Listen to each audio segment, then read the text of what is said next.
Hello and welcome, dear friends, back to the channel. And boy, do I have a monster of an episode for you today. This is one that I've been looking forward to for a very long time, joined by dear friend and brother Nate Cap to get into one of the most fundamental esoteric concepts that has ever existed, and that is the myth of Osiris. Understanding this is key to understanding ourselves and the spiritual journey of development and evolution. And in this episode, we get into the nitty-gritty of how to truly understand this deep and rich tradition coming all the way out of ancient Egypt and probably even before that. As all truth is timeless, the names and the symbols may change, but the concepts themselves are eternal. So I hope you enjoy this one as much as I did, and that is starting right now, so stay tuned.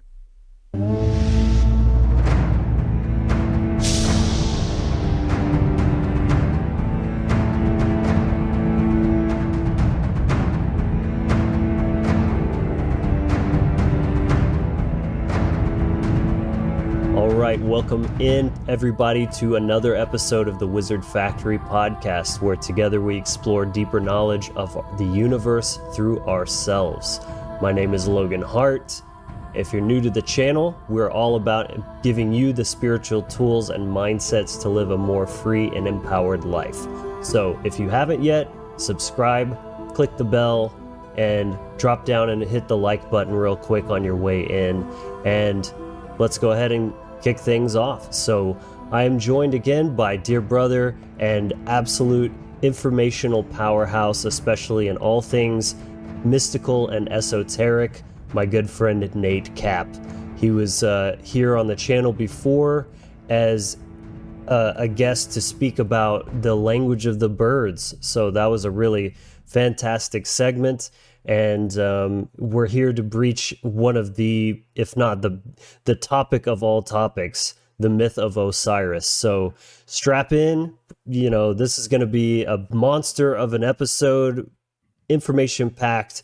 Get yourself a cup of coffee, maybe even kind of take a couple of sessions to get through this one, but I promise it will be worth your while.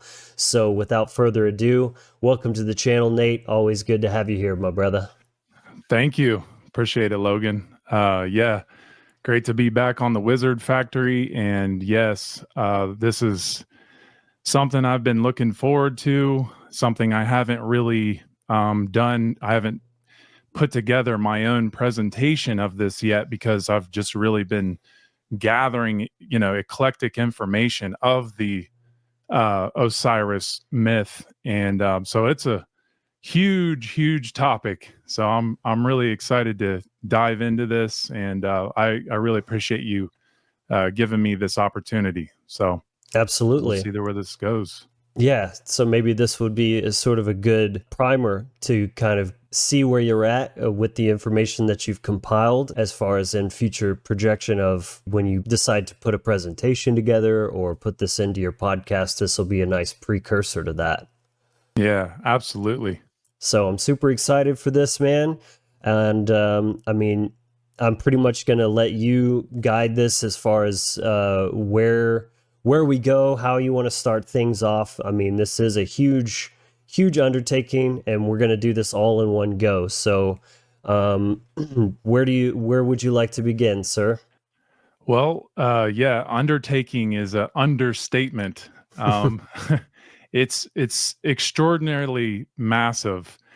And, I'm still digging very deeply into this information. And so I don't have all the answers. I don't think anybody does, because it's so big. But that doesn't mean that you can't, get the overarching picture of what this science reveals, because I do believe that you can. I don't think it's just something that just goes on and on and on. I think you really do hit some kind of pinnacle or some kind of peak at some point where you can really start to see how beautiful this science is and how important it is to preserving it. So on this show, what I plan to reveal is, more of the esoteric knowledge, the internal science of the self. And but I'm going to share some of the exoteric information as well, so that way we can make a better connection to how this science goes together. And that's something very important to keep in mind, is that anytime you're dealing with the occult, anytime you're dealing with ancient Egypt, it's very important to keep in mind that esoteric and exoteric must go together.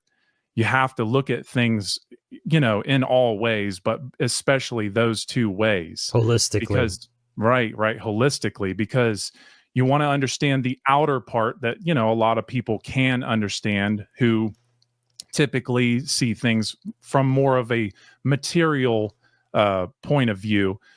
And then you also want to understand things, with dealing with the spiritual realm, or the unseen forces in nature.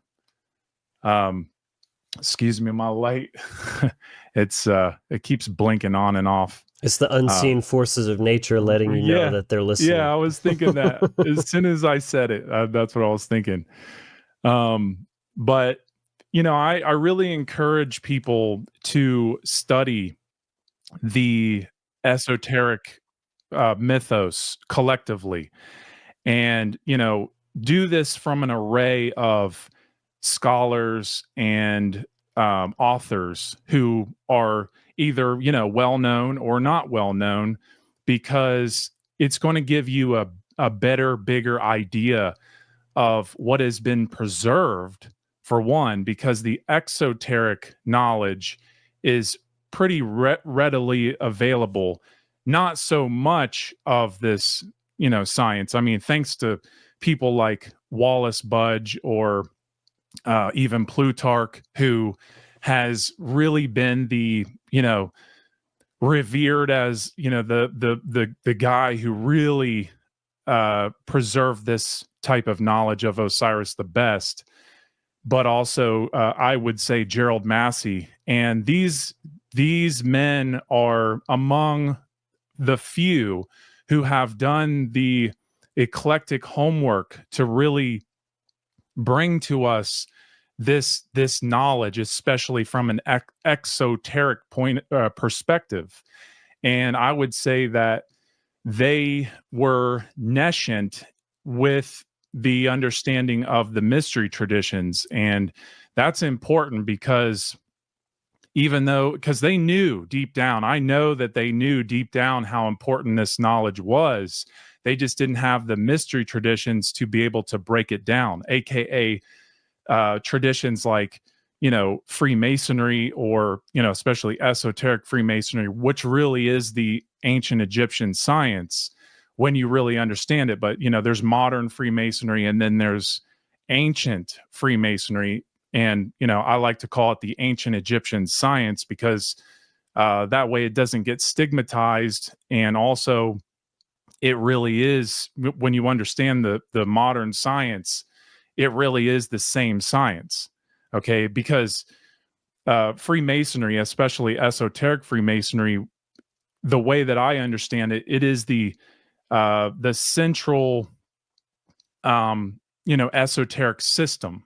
Okay, and so, but I just wanted to make that clear. So one of the things that I think is very challenging is, where do you start with this mystery? Where do you start with Osiris? And I would say you essentially just have to dive right in, because if you think about like a puzzle, just think of a picture. Think of a picture perfect picture, right?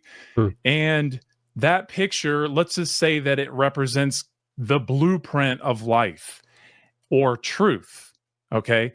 And let's say that you cut that picture into, I don't know, 10,000 pieces. So it's like, you could look at it as a puzzle, right? At that point. So just imagine taking all, that whole picture, and then turning it into a pile, and then throwing those pieces, scattering them across the four corners of the earth. That is essentially what has happened to this pure form of a story, this myth. And I mean, 10,000 is probably a too big of a number, but you get my point. It's about dismemberment. It's about taking something pure and basically segregating it, or forgetting about it, or compartmentalizing it. That's right. And so these, we have to understand that Osiris is the central figure to this whole mystery. He is the legend, a legend meaning someone or something that deserves attention, something that is central. That's another thing that, if you're familiar with my work, I talk a lot about the circled dot or the spiral symbol, okay, and how they overlap. And essentially, what I try to help people understand is to pay attention to what is central about a mystery, because whatever is central about a mystery is really the aim for, like a dartboard, right? You're trying to hit the bullseye. So Osiris would be the bullseye. I mean, he would really be the whole dartboard. But the point is to understand that anything that has a central component to it that's worth studying, that's where you're going to find the truth in things. And so this myth of Osiris is what preserves an ancient spiritual connection to nature and to the cosmos. And basically it preserves the sciences of our relationship to things like the moon or the sun or the stars or the planets or the elements or the elemental powers on earth or in the universe. And so that is what essentially gives us freedom in this world, to know those things, to have a relationship with those things. I would say, Logan would agree, this is animism, to have this relationship with these living things, right? Yes. And it's so important to see it that way, because when you have a relationship with the things that are making your life what they are, I mean, think about it. The sun is nutrients, it's light, it is warmth, it is so many, symbolically, so many things, especially being raised in consciousness. Or the moon, which deals with emotions, which deals with, giving us light in the dark. Or, it allows us to understand a natural calendar during a year, an annual cycle.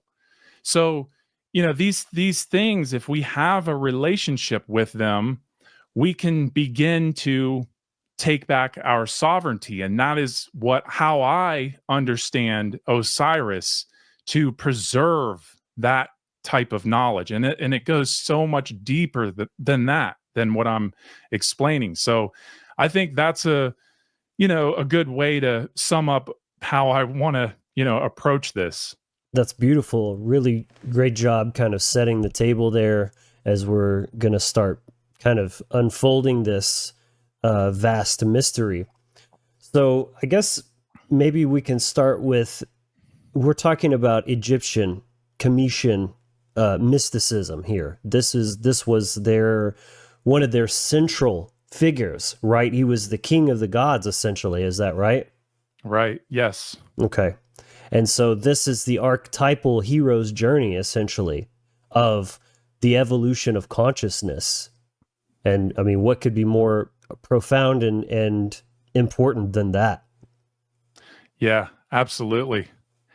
And, it's something that has lasted, it's re-emerging, it's resurrecting right now. This information is resurrecting. This is information that really does restore our sovereignty, truly, when we really take it into ourselves. But what you said about the basically the God of gods, you know it's just, it goes so far when you really just keep looking into it. Like, for instance, Osiris is the god of the dead. He's the god of or death. He's the god of the underworld. He's the god of creation. He's the god of resurrection and rebirth and fertility and soil and um water and corn. He's the corn god, and he's a lunar god. He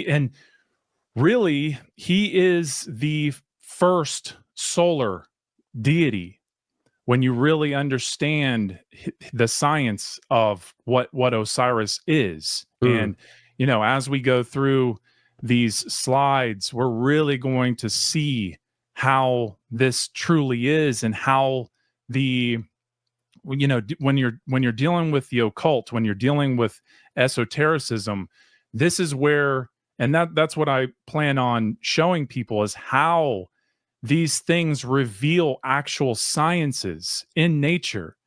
And so that's the beauty of the Zodiac. And if you want to, we can go ahead and get started on the Zodiac, because I think that it's going to take some time to go through this, probably the most time of all these slides. But I think it'll be really good, because I know that Logan is also very, he understands astrology, which definitely is part of this Zodiac. And, so I'm hoping that, Logan will chime in and share some things too while we're going through this. But, if you want to, we can go ahead and start on that. Absolutely. So we've got we've got the slides pulled up here. We're looking at the Zodiac with the sun in the center on the solar cross. And as you can see, there are the different seasons corresponding with the kind of life stages of Osiris. And if you're listening on the audio podcast, just know this is going to be a more visual based segment today than is usual. So if you haven't yet, maybe this would be a good one to check out on YouTube, so that you're getting the full effect of the slides and everything being presented here. So, well, and I want to second that. Slides are everything to the way that we learn. And because I've always been a very visual learner, but I think a lot of people they take the slides for granted and don't really don't understand how the knowledge that is associated with the slide is actually creating a more holistic picture. And so you have to have a big picture mind to really deal with this type of information. And so when it comes to this the science of the Zodiac, there is so much that really goes into this that is there's just no way to simplify it in a way that really gets people to see how it really unfolds, in the sense of it's just going to take a lot more time to really go through this. But I am going to simplify it, but I'm going to try to help guide people through this Zodiac, so that way you can really start to see the direction of the ideas of the cyclical nature of birth, growth, decay, and then death. and then rebirth. And rebirth, right? And the rebirth is, something, I mean, that really is what this whole thing is all about. Mm-hmm. And it doesn't get more animistic than that. Looking at the yes, cyclical nature, you see this in the runes, for example. I've been really, really heavily studying the runes, and it's the same thing. The runes, are it's a circle, it's a circuit, and the end is just the beginning, and it starts over. It's not just, if you look at the Roman alphabet or whatever, it just goes from left to right and then it stops. That's a very Western left brain typical standard, which is far removed from the more naturalistic patterns and structures that can be observed. I agree with that. And I'm going to really, hopefully, demonstrate what the Western religious, Abrahamic religion that is holding people back from really seeing the full picture. And so basically, solar cult distortions, essentially. Yeah, it is a distortion of the solar cult. It is a degradation of the solar cult, where the solar cult actually had beautiful science in it, which is what I'm going to share. But then it got corrupted, and I'm going to get into that. So essentially, you have to look at this as and then this orientation. I want to really, really hammer home on this part. The orientation of the zodiac here is what I use personally, because for a few really important reasons, because there, a lot of people see the zodiac from right to left, in counterclockwise, and some people even have it flipped upside down and backwards. That's how I see their ways of the zodiac. But I think you should definitely just know how to orient yourself. But I think the easiest way to go about this is to align the zodiac with the clock that we know today. And the reason I say that is because you have 12 is high noon. Okay. And then you have, you think about, 3 being where Set is, 6 being where Osiris is, and then Horus would be where 9 is. And I say this because if we align the clock to this zodiac and go clockwise, it automatically helps us stay oriented. But even more so, where Sagittarius goes to Capricorn should always be at the winter solstice, which should always be at the lowest point. And the highest point should always be at the between Gemini and Cancer at the summer solstice. And that is crucial to understand when you're trying to make sense of this solar mythos cycle of Osiris, okay, or really the zodiac in general. Once again, orientation is paramount. Yes. Just like your earth brain presentation, you have to understand how to position things to read correctly what you're actually looking at and studying. Right. Yes, absolutely. Even the word orient means the direction east, because the direction east is the direction of light. And, I'm going to just go ahead and say this now. If you can just orient your brain to understand, the right brain is if you're looking at the map of the earth, the right brain, the orientation that we're mostly familiar with, the right brain with the eastern part of the world, and then the left brain with the western part of the world. And think in terms of consciousness in that way, and you'll have a lot that is revealed to you. But also, in this case, the way that I'm describing this, the zodiac here, the bottom half would be more associated with the right brain, and then the left brain would be associated with the upper half, and that the upper half would be associated with the north half, the north hemisphere of Earth, and the bottom half would be associated with the southern hemisphere of Earth. Okay. Okay. And that it helps us stay oriented by having an image that actually kind of portrays that. And also keep in mind is that this there is ambiguity, when you're dealing with the mysteries and you're dealing with these ancient sciences and these houses of the Zodiac, and the 12 versus 10 versus 13, there's a lot of ambiguity. But if we can just stay true to the 12 in the solar, because we're dealing with the greater mysteries, and the greater mysteries are dealing with the solar mythos. Okay. The lesser mysteries would be dealing with the stellar mythos, which is the 7. Okay.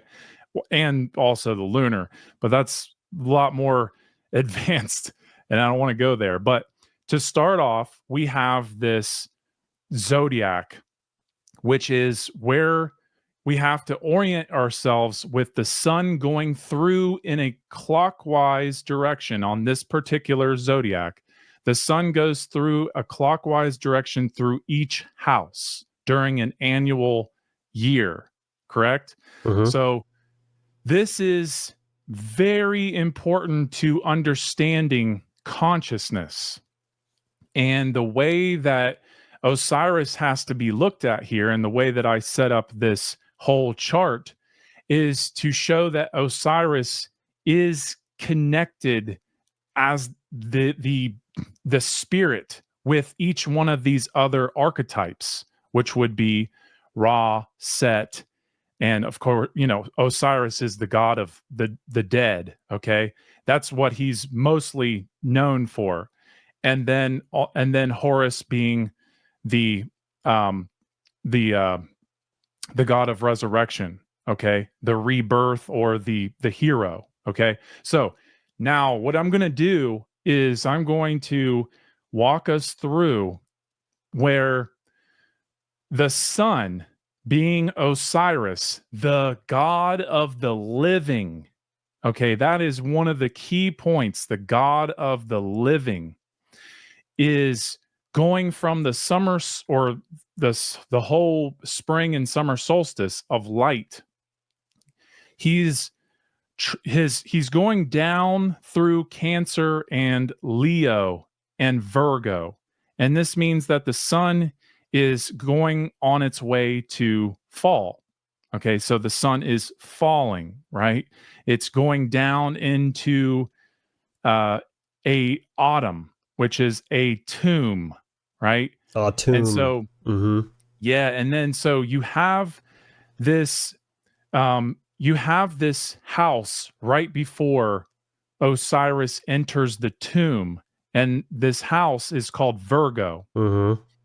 Virgo is the virgin, and in esoteric Freemasonry, the virgin is the weeping virgin, and the weeping virgin is essentially the part of the sacred feminine that is, weeping because the sun is going down to its death. And also there is the virgin is holding in this case, the virgin is holding some 3 sticks of wheat, or it could also be what's called the acacia, the sprig of acacia, which is an evergreen. And so an evergreen is what lives through the winter. It's evergreen. Okay. And this is happening where, the sun is it's making its trek down below the equator. So anytime that the sun is going below the equator from in the north, then this represents the sun going down into a tomb. Okay. It goes below that equator in the autumn equinox. That's very, very key. So the Virgin is hoping that the sun will rise again. And so when you think of the mortal life is about death, and then the immortal life is about the spirit continuing, right? And so, or the soul continuing. And so this is what the sprig of acacia represents, because it's the evergreen. As all other life, green life, dies in the fall, the evergreen lives as in immortality, right? It's a next symbol of that birth. the perseverance through that. Yes. And those familiar with the myth of Hiram Abiff, that's the sprig of acacia that's written on the tomb, the tomb. So that's a good parallel, because Hiram Abiff is essentially just another allegory of this same exact story. Right. Which it's funny because Nate and I covered this a few weeks ago on his podcast, which I don't think that episode is out yet. Maybe by the time this is published, it will be up. And either way, I can put the link down below for anyone wanting to listen to that. But I would say these would go very well together. Absolutely. And I'm so glad that you brought up Hiram Abiff, because Hiram Abiff is the modern version, small version of Osiris. So he is an allegory, just like Osiris. He is an archetype. And so the acacia in Africa would be actually called the erica. The erica, which is, that's what they used for burial, where they would, put the acacia right at the western point of the, or western side of the casket or the tomb, right?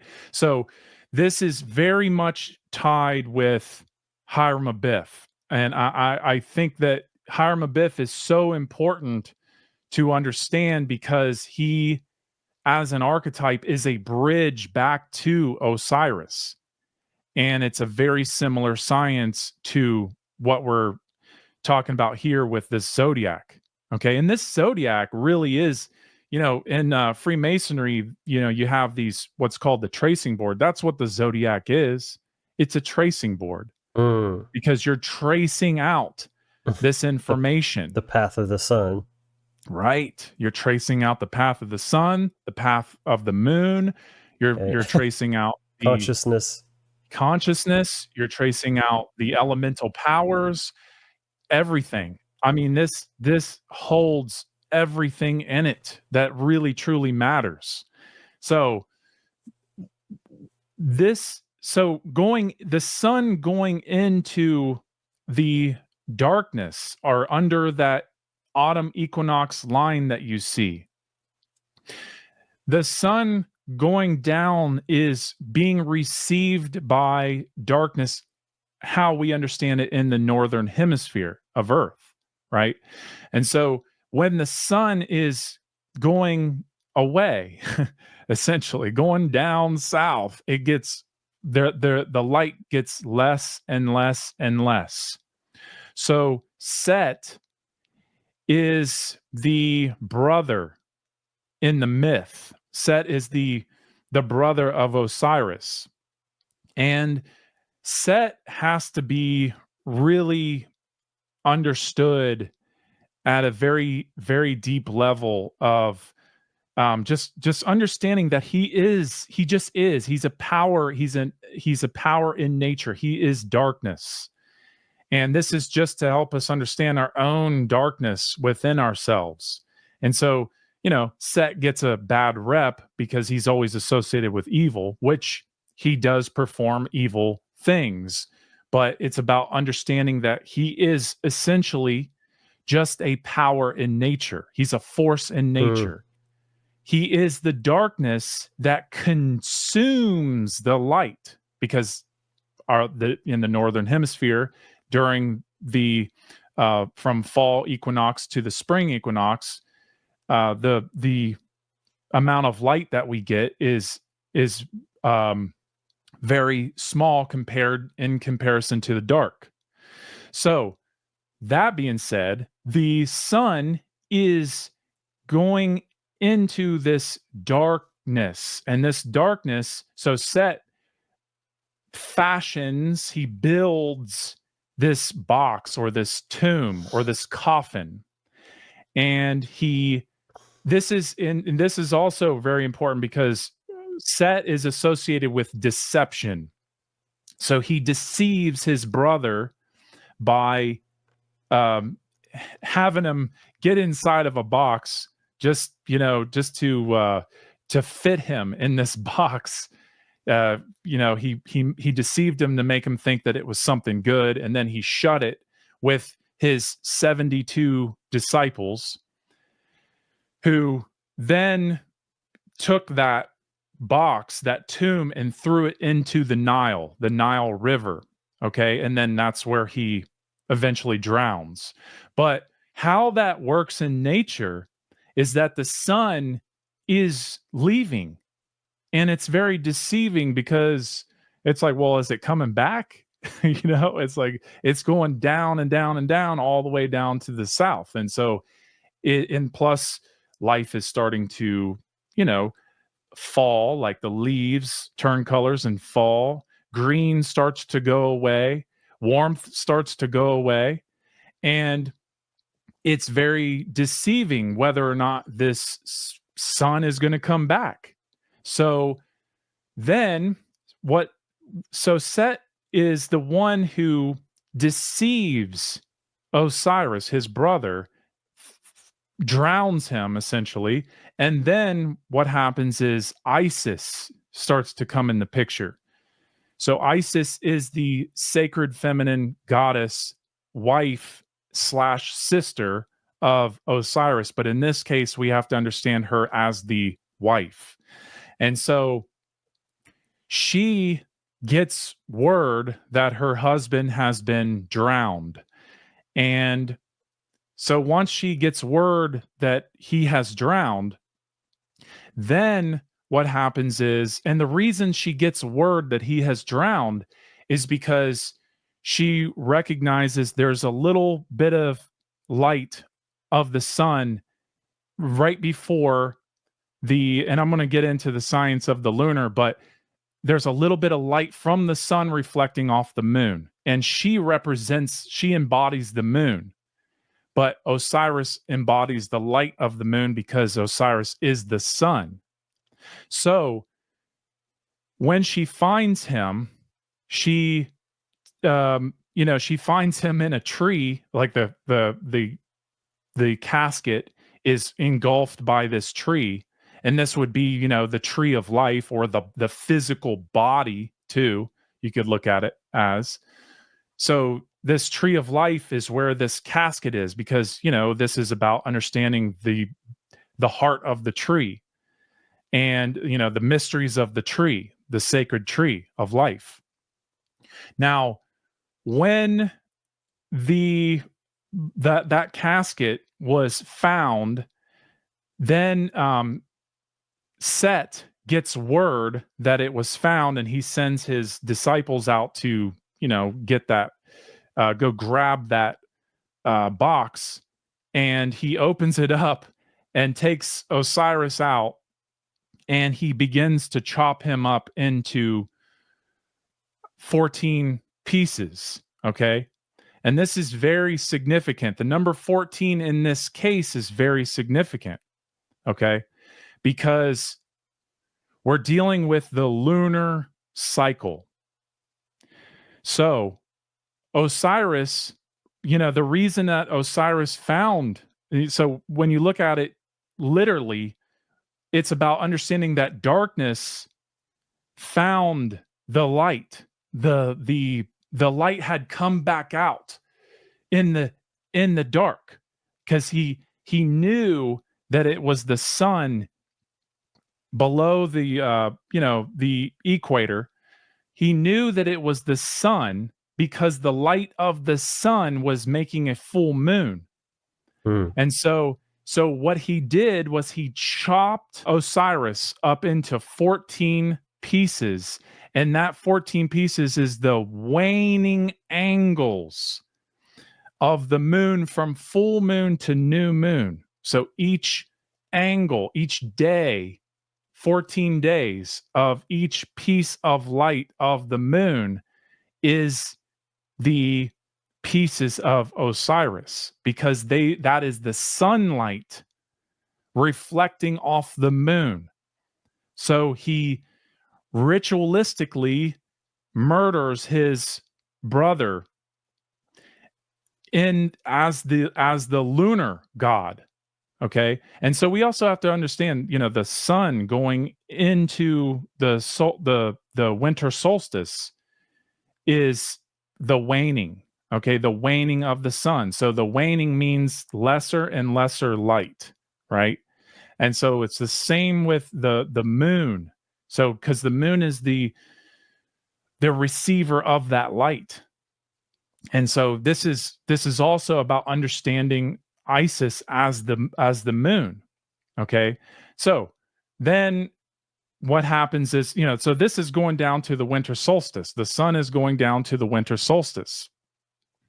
And also keep in mind that Scorpio, that the house that you see between the winter solstice and the autumn equinox, is associated with Set. So Set is it is the scorpion. He is the scorpion that delivers that deathly blow to his brother, cutting him up and sending him. Basically, he takes all the pieces and scatters them throughout the whole world. Okay. So what that means is he's taken that pure light, okay, of the sun, and he is scattering that light out to the four corners of earth, being the material.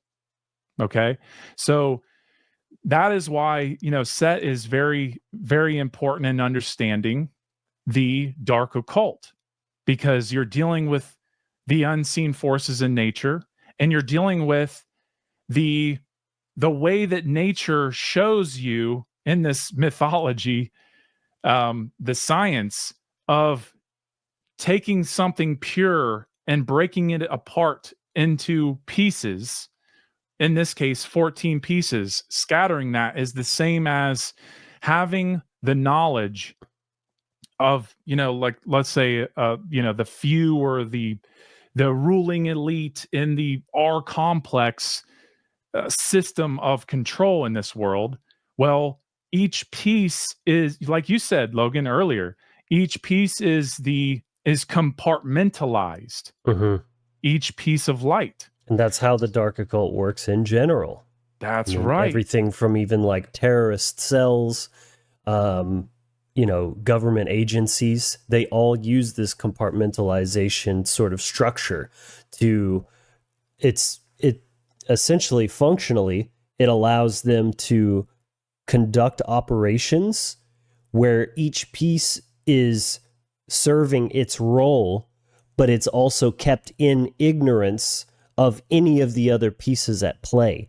They only have enough operational knowledge to perform the task that they are specifically delegated, and they have zero knowledge of anything else, not only to prevent them from compromising the larger mission at hand, because they can't compromise what they don't know about the other factions and what they're doing. Right. But it also makes them easier to control, because each of those without the full knowledge cannot be truly autonomous, right? Because they don't have the higher knowledge of what's going on. It's like trying to build a bicycle and you only know how a pedal works or something like that. Very well said. Yeah, that's exactly it. It's like these this science is showing how this idea is preserved in the darkest place. It's right at the winter solstice. And so this is where these rulers, these or so-called rulers, these so-called, I mean, they really are dominators, but these people, so-called authority, are the ones that rule from the darkest dark. And they understand this knowledge very, very well. And they understand how deeply rooted it is within us, because it's about understanding that we've been disoriented and we've been cut off from our relationship with nature. So we're trying to rebuild that. We're trying to refine that. We're trying to discover this information to put these pieces back together so we can take back our sovereignty and get out of ignorance, because that's what this darkness also represents. Now, it's not just ignorance, but that is, we have to understand darkness is associated with ignorance, but it's also associated with the sacred feminine, okay, which is about understanding the unseen forces in nature. And that's why this is the underworld. Okay, this is this spiritual journey through the underworld. Transformation, alchemy, that's where that ties in. Right. And so we cannot, so the land of the living, and I'm going to keep really hammering this.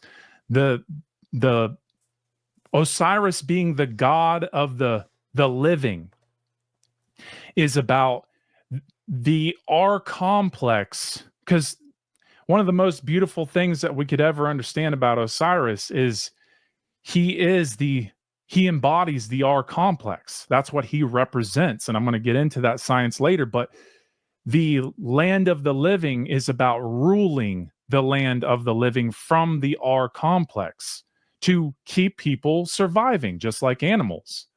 And so when people are ignorant of their dark aspects of self, then they remain controlled by that R complex, aka Osiris. Wow.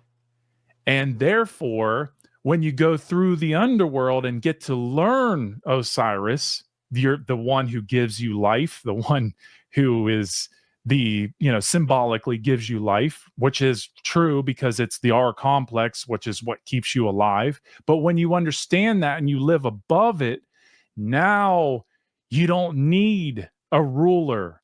You don't need an R complex ruler over your mind. Now you've developed your mind into a higher order thinking where you actually have free will, where your free will is ignited. And that's Ra, correct? Yeah, and I'm going to get to that, right? Yeah. And so, yeah, man, you're already on it. So, so as these pieces get scattered throughout the world, now, so this, Set. Oh yeah, keep this in mind. Set if you look at the depictions of Set on the walls, you'll see that, and you can even see it in this slide, that he has two pillars coming out of his head. And these you could look at them as horns, okay?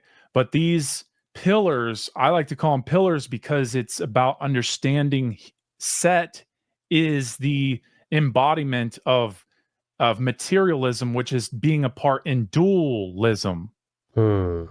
So that is because it's about understanding that he's right there, right at the horizon, okay, where the sun is setting. That's why we say sunset. And so, and also just keep in mind that this is about westing, this idea of westing. I'll get into that a little bit later, but it's just about understanding the sun. When the sun is going west, that represents that light is going down. And descending. Yeah, it's descending. That means consciousness is going, back down into your R complex. Your consciousness descending, your condescending. Condescending, yeah, exactly. I have a Yeah, I quick like question for you. that. Sure. This just came up I've never thought of the horns representing the two towers. That's really interesting. And because we're essentially talking about Freemasonry, and this is where this comes from, is all just Egyptian mythology and esoterica. Could you mentioned that represents the materialism. Is that what the Temple of Solomon is? Because the temple is like, it's just that. It's the temple. It's the house. It's like the body for the soul. The body is not, you. It's just the container. It's the materialistic, aspect of you.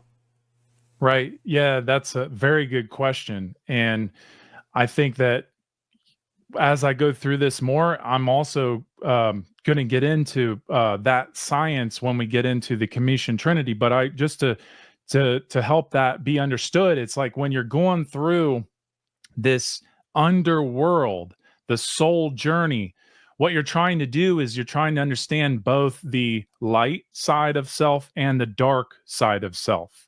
So we're in dualism. That's what the black and white checkers are all about, is being, apart in dualism and not really knowing the difference between the two.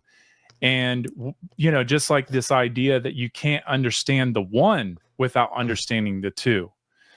So in order for there to be unity, there has to be consciousness of both, sacred feminine, sacred masculine, darkness, light.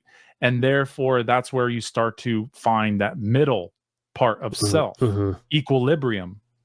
And so as, going through the underworld, what you're trying to do is find, it's like your material self. Just imagine your material self is light that begins up here, where you only think in terms of everything is just material, because that's all you can see. But then you go down in this journey, and you basically, if you just imagine your whole body is the temple, because it is, right? And you're going down to the underworld to discover the other part of yourself that you didn't know existed. And once you do that, now you start to, this is where the idea of awakening the Kundalini energy, or the double helix, right? And so once you go down to this lowest point, and this is, you could also look at this as like hitting rock bottom, because a lot of people, when they hit their rock bottom, there's really only up from there. And that means, to raise your frequency to heal yourself. It's healing because you've suffered. And so this idea of going through the underworld, I like to relate it to the temple of the body, because I look at it as, when you understand the chakra, the Vedic chakra system, the energy centers, and going down to your root, that's essentially, going down to where you have your death. Osiris is dealing with this is dealing with eschatology, which is final things. You're going down to your final part of your material self, where your material self is ruled by your R complex. And so what you're doing is you're going down and you're figuring things out in the underworld. And now you're raising yourself, your spirit, back into your body, because the spirit has not been awakened. Your care has not been awakened. So that brings me to the next part. Isis is the embodiment of care. She went and found all 13 pieces of Osiris, right? Oh, but the fun part. The fun part. Right. She missed out on the fun part, could not find that part. So she had to have somebody named Thoth to make another one. Yeah. Must have been kind of small, needle in a haystack. Yeah. That's true. Yeah.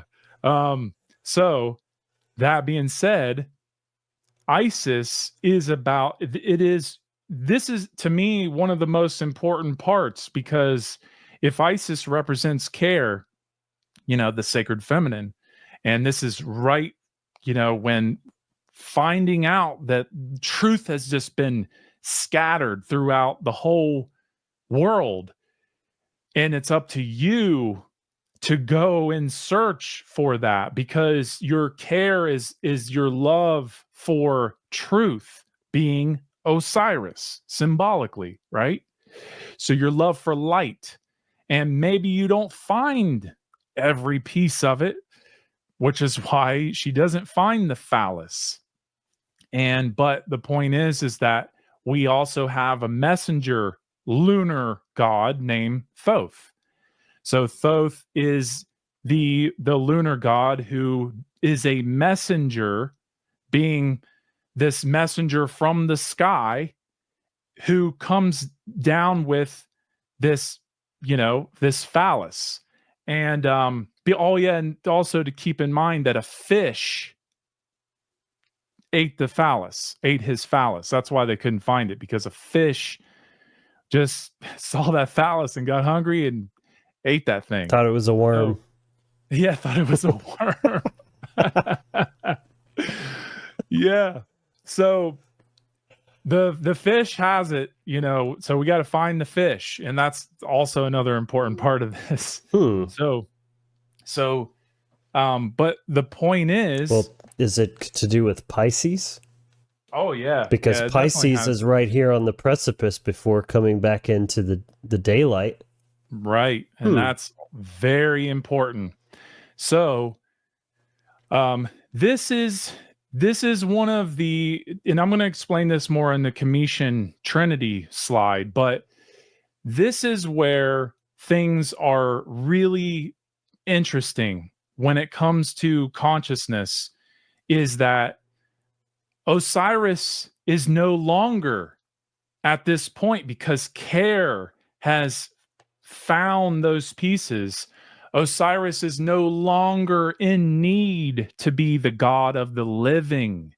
He is now the god of the dead. And that is one of the most powerful things to recognize, because that means that the R complex is no longer the dominator of the brain. Okay, and so in Freemasonry, that would be, the widow's son being Horus, or being Hiram Abiff. The widow's son, the reason that she's a widow is because the father aspect of the triune brain falls away. The R complex falls away, in the sense of it is no longer needed to control the mind for survival. Now their care has been found, and there begins a resurrection, right? Res erection. Yeah, res erection. Yeah. And so, and this is about the raising of the pillar, because, the pillar has been, crumbled, and now it's being rebuilt. And so, this is the pillar is being, resurrected. Osiris is being resurrected, but he can no longer be the god of the living. Now he's the god of the dead. Okay. And this is so important when we look at this bottom half of the zodiac, and I put the dark part of it, because this is dealing with the underworld. It's also, Osiris is the god of water. Okay. So this is also water. And it also, think about the ark, the ship, the ark. Okay. This is where so many people, I mean, it amazes me how much this has been literalized.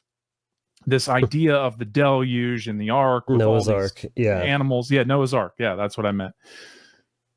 This is so much more ancient, because that ark is the chest, it is the coffin, it is Osiris. But it's not just Osiris. It's about understanding the houses of the whole zodiac it is the zodiac,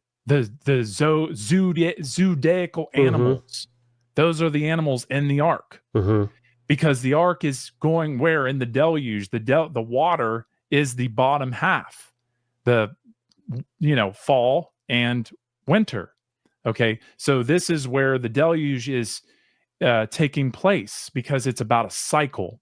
It's about, especially in the solar mythos. Okay, in the stellar mythos, it's a cycle in the northern circumpolar constellations dealing with, it's all the northern circumpolar constellations, all the stars, the 7 stars. But could arc be actually literally referring to the arc, the arcing trajectory through those underworld signs? Yeah, absolutely. And that's why typically there's a rainbow associated with the ark. And I'm also thinking Ark of the Covenant. Right. What is the covenant? It's the acacia. It's the promise that the sun will return, that it's not the end. Yep. Yeah. And that's what the rainbow represented. Was a promise, according to the Bible. God's promise that he will never murder all the people with rainwater again. Right. Yeah. This whole thing is all about timekeeping and cycles, but we're trying to make sense of it so we're not controlled by this whole mechanism. Okay, it's a very beautiful science, but when we remain ignorant of it, we have, there's a control program that's controlling this whole thing. Totally. So to me, this is one of the most amazing discoveries I've had lately, and I know that I'm still trying to work it out, and I just want to be honest with that. But I also know that now I understand that the bottom half of this zodiac is also soil. Okay, so Osiris is watering the soil, right? Because this is the time of the what we would call the flood, spiritually or symbolically.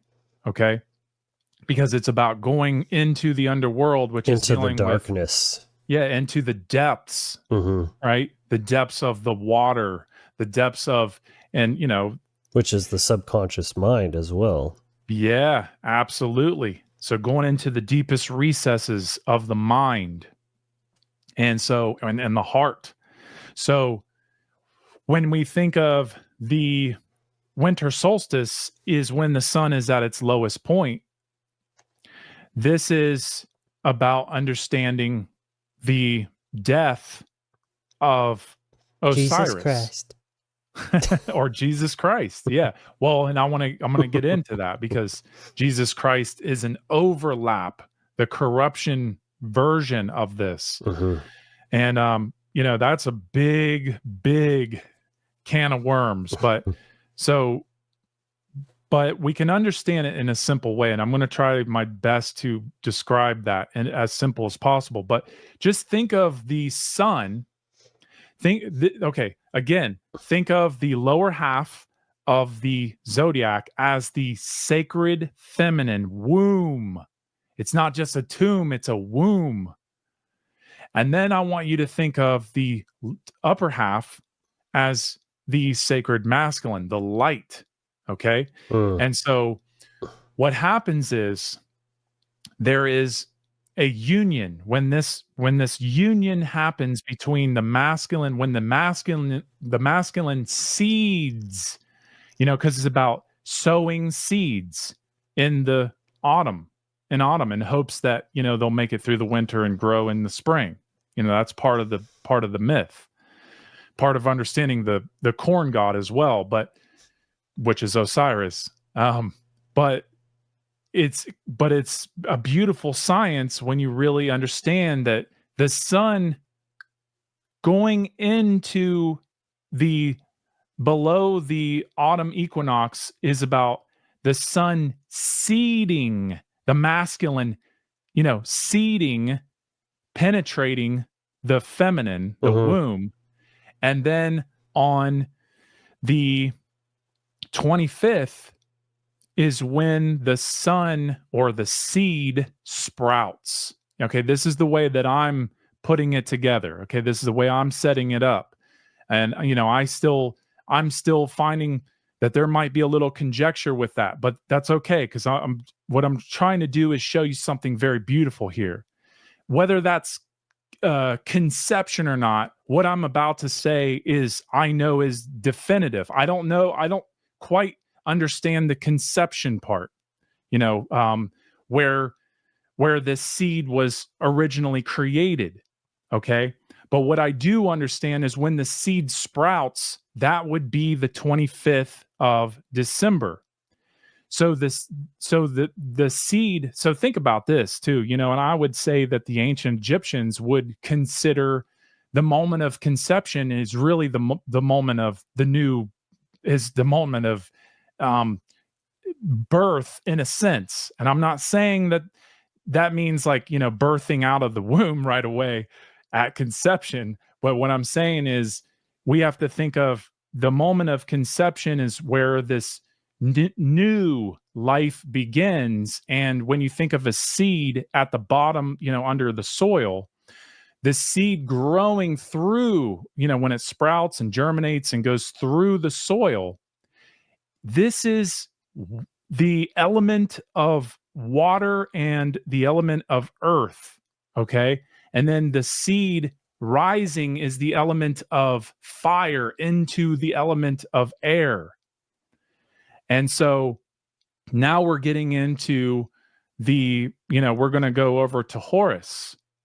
Okay. And so this hopefully this is making sense, because really this is what I'm trying to paint a picture of is the Garden of Eden as the symbol.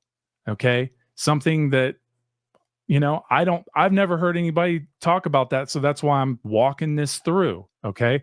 So now that part is very interesting to me because it makes so much sense as a full picture, because it's a cycle. It's about starting in the garden. The whole picture is the garden. So then think about Capricorn. Capricorn is associated with time, the god, the father of time, right? This is associated with Saturn. And this is, what you and I talked about, Saturn being associated with the box or the cube, right? And this is very important because, again, here we are at the bottom of the zodiac.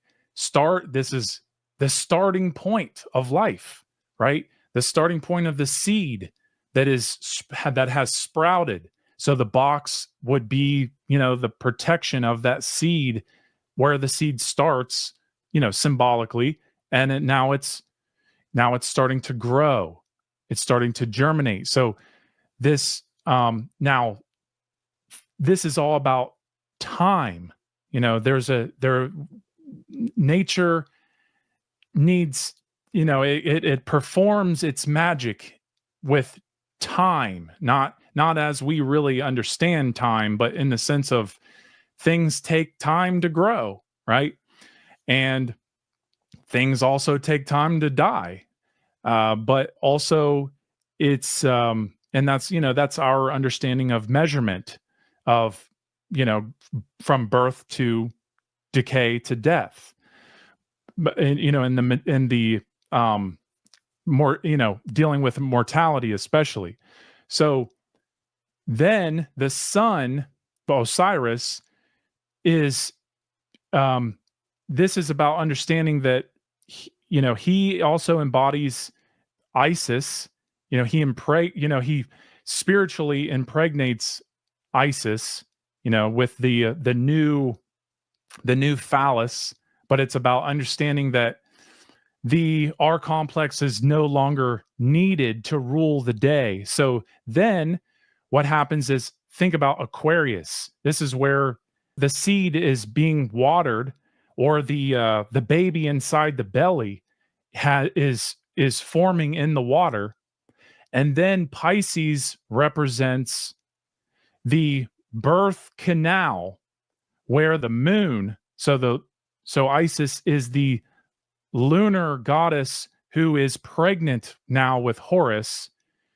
The sun is now birthing the sun into the above the spring equinox. That's why typically Easter, we can always know when the first full moon is, because when we know where, Easter is, or vice versa, we can always know when Easter is going to come, because Easter is always the first Sunday after the first full moon. It's always been that way ever since they, started that science, is, and this is what preserves the science of Isis getting ready to birth the new you, or the spiritual version of self from the tomb or the womb, right? And so this is a very beautiful science stored in this myth. And, it's not like right on point, but it's right around that time with the right around the spring equinox. Because again, it's the first full moon after the spring equinox. And then you have the East Star Sun Day that follows that first full moon phase. So this is where the hero of self arises, which is Aries, right? Aries is the arise, the arise of the sun, the arise of the second coming of the sun, because it's the second birth, the spiritual birth, right? So then what happens is you have, the bull Taurus, which is the, this is associated with, the sun is making its charge through the spring, through spring, it's springing up, right? So the bull, the ram, oh yeah, and think about the ram too. The ram symbol, it actually looks like the uterus. So to arise out of the water, to break the water, right, into the air, Aries, right? So then, the bull, the Taurus, charges up to Gemini, being, where we come in contact with the what's known as the Most High. So Osiris, think about this. Osiris is the spirit of the resurrection of Horus.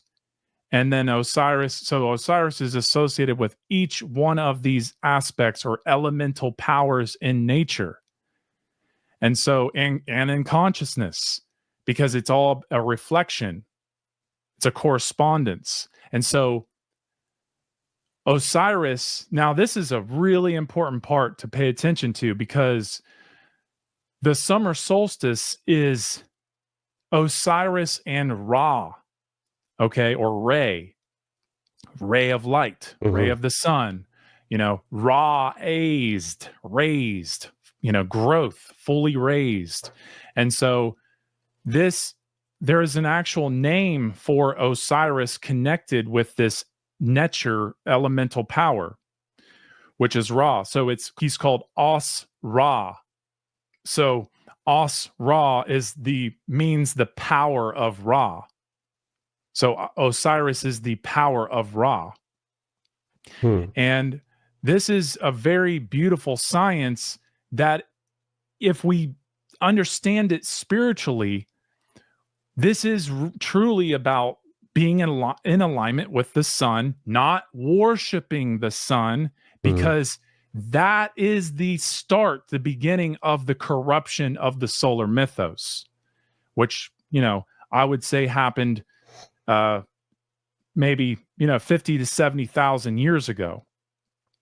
So this is where, this whole mythos starts to take a turn for the worst, because what happens when you venerate in the day sky and worship in the day sky, the sun, especially in the north hemisphere, which is the masculine brain correspondence, now you have an overly material mindset. That's why most people who claim to be, part of these Abrahamic religions, they truly are not spiritual people.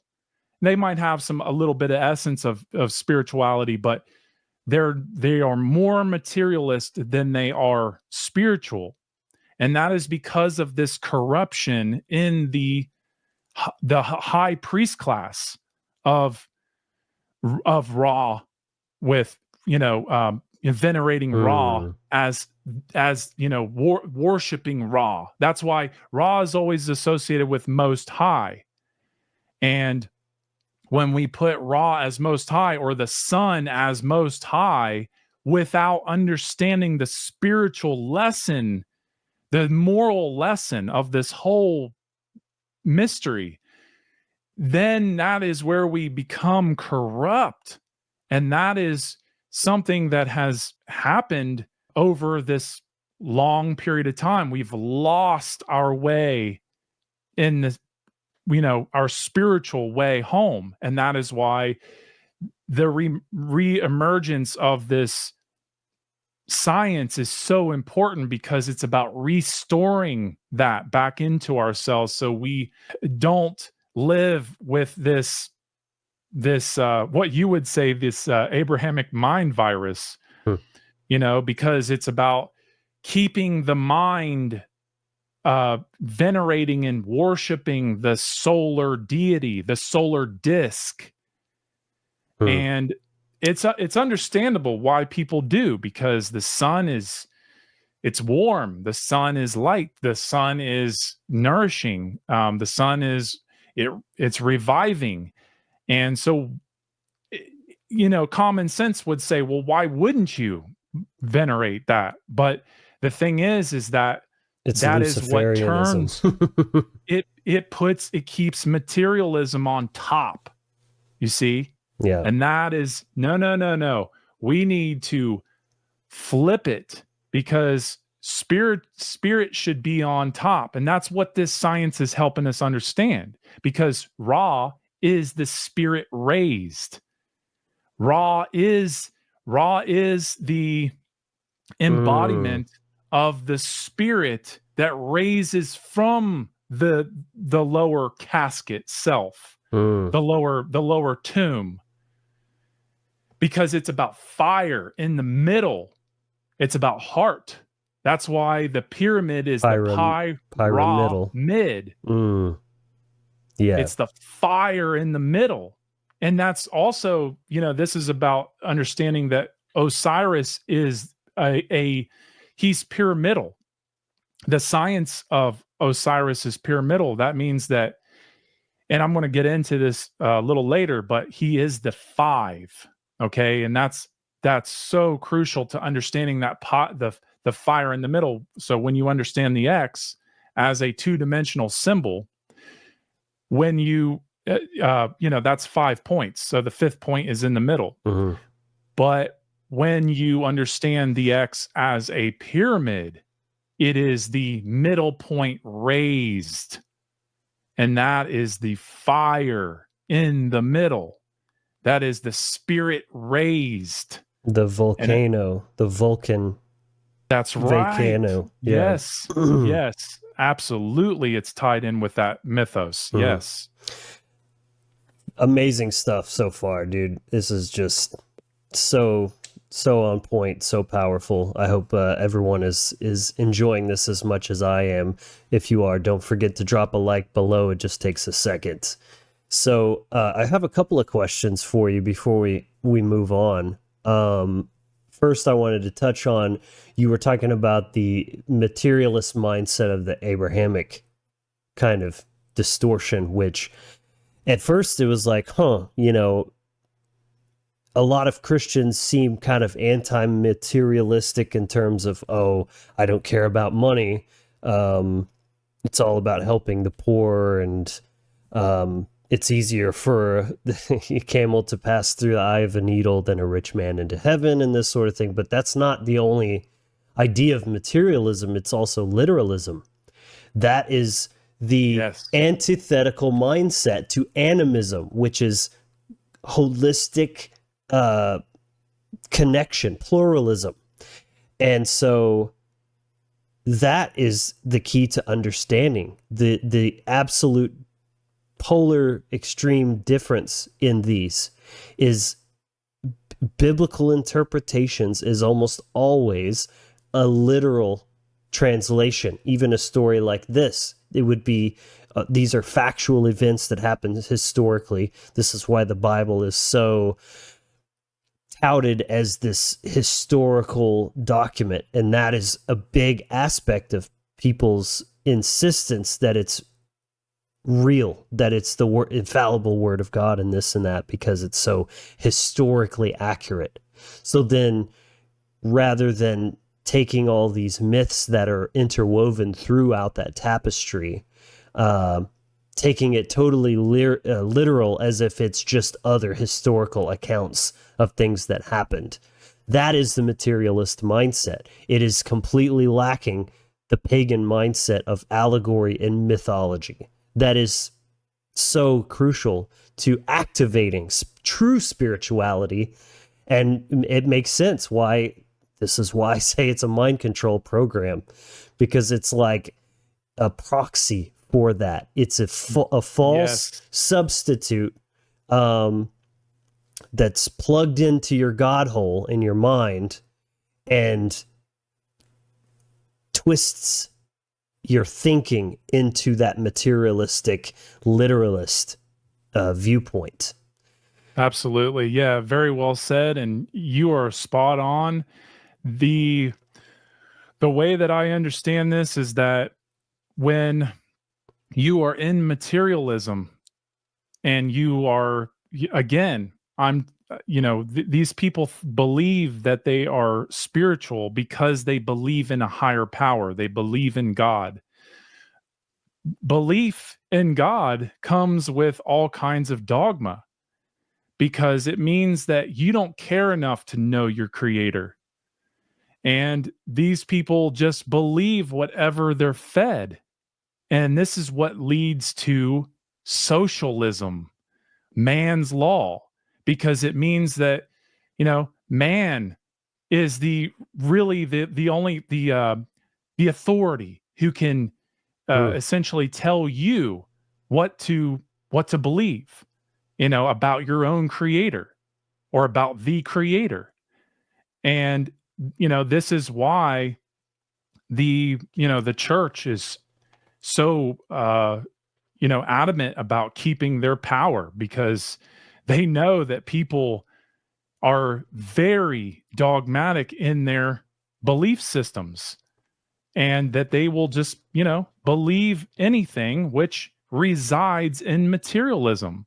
You might, again, I'm not saying that you're a full-on materialist if you believe in God, because, that to believe in God means at least you have some idea that, or some kind of capacity that there is something more or bigger than you. But to not question the authority the who dogma told you about God, and to not go further into your research to understand with your own personal relationship, because you've actually went and searched for truth. You've actually sought it out for yourself. That is the true spiritual journey, not believing someone else, just because they have this big church and they're well known, and everybody just believes what they say, and it's just this go along to get along thing. And also, even in the Bible, it says I can't remember what verse it is, but I think it's Romans of all places in the Bible. Romans talks about God says obey government. Romans right? 13. Yeah. Okay. Mhm. Yeah. So you know about it. And that's people look at the Bible as the truth, and therefore they accept what they hear in that, but that really opens up the door for control, aka socialism. Hmm. And it is, just a complete virus, material virus. And I'm not saying material is bad. There's nothing wrong with material. It's the mindset of materialism being above. This is the ego above the spirit. It's a aspect of a satanic mindset, basically. Yeah, absolutely it is. Because when materialism is, it's like the star, right? When the star is pointing upward, right? Where the middle point is in the middle pointing up, that represents spirituality on top of materialism. The fifth element. Yeah, that's right. And when the spirit is down below, this means quintessence is in the flames, or it's not even on. It's not even activated. You have the 2 points, the inversion of the 2 points of the star are pointing up. That is the horns. That is the dualism of Set. Wow. You see? Yeah. Yeah. So that being said, most of the people who, don't question the authority of what they're being taught in anything. It doesn't have to just be the Bible, just in life in general. You're going to reside in materialism because it means that you believe in authority, which is socialism, which is materialism, which is coming from an overly dominant left brain, because the left brain is dealing with government. It's dealing with the R complex as the executor of the whole brain. It's it's Osiris as the god of the living. That's what that is. Control and domination. Yeah. So that means there's, you have to go down into the underworld to find your soul, to find your spirit, to raise your spirit, to raise the Ka. Okay, the Ka is the spirit. This is the ancient Egyptian science of spirit raising, is the Ka coming out of the Ka fin, right? To raise that spirit is, and what you talk about with animism, it's the same thing. Because to raise that spirit means to see spirit in everything. And so this. I mean, it's such a huge because topic. The materialism, it sees everything as dead, as mechanistic, right? The universe is just this dead mechanistic clock machine thing, and not seeing the divinity and the life force, the God and everything, with it, including yourself. Yes, man, absolutely. Very, very profound. Yeah, and think about this. The belief in, I mean, this is one of the saddest things that it really gets to me when I hear this belief in the afterlife. Okay. And obviously there's a spiritual essence to the afterlife, especially because Osiris is the god of the afterlife. Okay. And so that means that, are you going to be spiritually raised after your first life, being your material self? Right. So the belief that people hold, even for their whole life, they're waiting, just waiting. Everything's determined, just waiting for the afterlife, just waiting till I die, in my mortal being. And just accept that. that's another thing, because I was raised Christian and particularly puritanical. There's certain aspects within Christianity, and predestination is a big kind of dividing thing amongst Christian doctrine of whether or not. And my parents were very much in the predestination camp, and so it's pretty wild how I was actually raised almost being taught that free will doesn't exist by implication. They didn't come out and say that, but they're saying, oh yes, everything is predetermined because it's all part of God's plan. God knows everything that's going to happen. He's already written history out.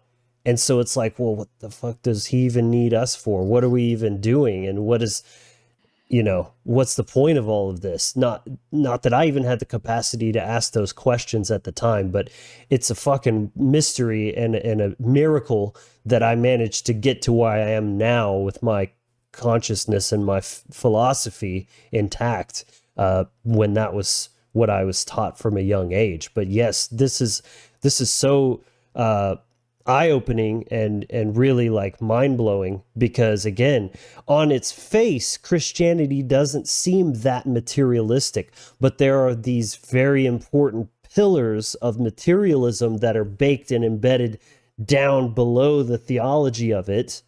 And this is one of those, is predestination. Everything's predetermined. Free will doesn't exist. The Darwinist and the atheist will tell you the same exact thing, even though these people think they're polar extremes and completely opposite. It's like, are you though? Really? Interesting. It's a dialectic. Exactly. And I'm glad that you brought up atheists, because atheism tends to be this idea that, just live your life and, basically in hedonism, which they don't even understand that word. Oh, and life has the meaning you give it. There's no intrinsic meaning to it other than what we, the gods of ego and the material realm, assign to it.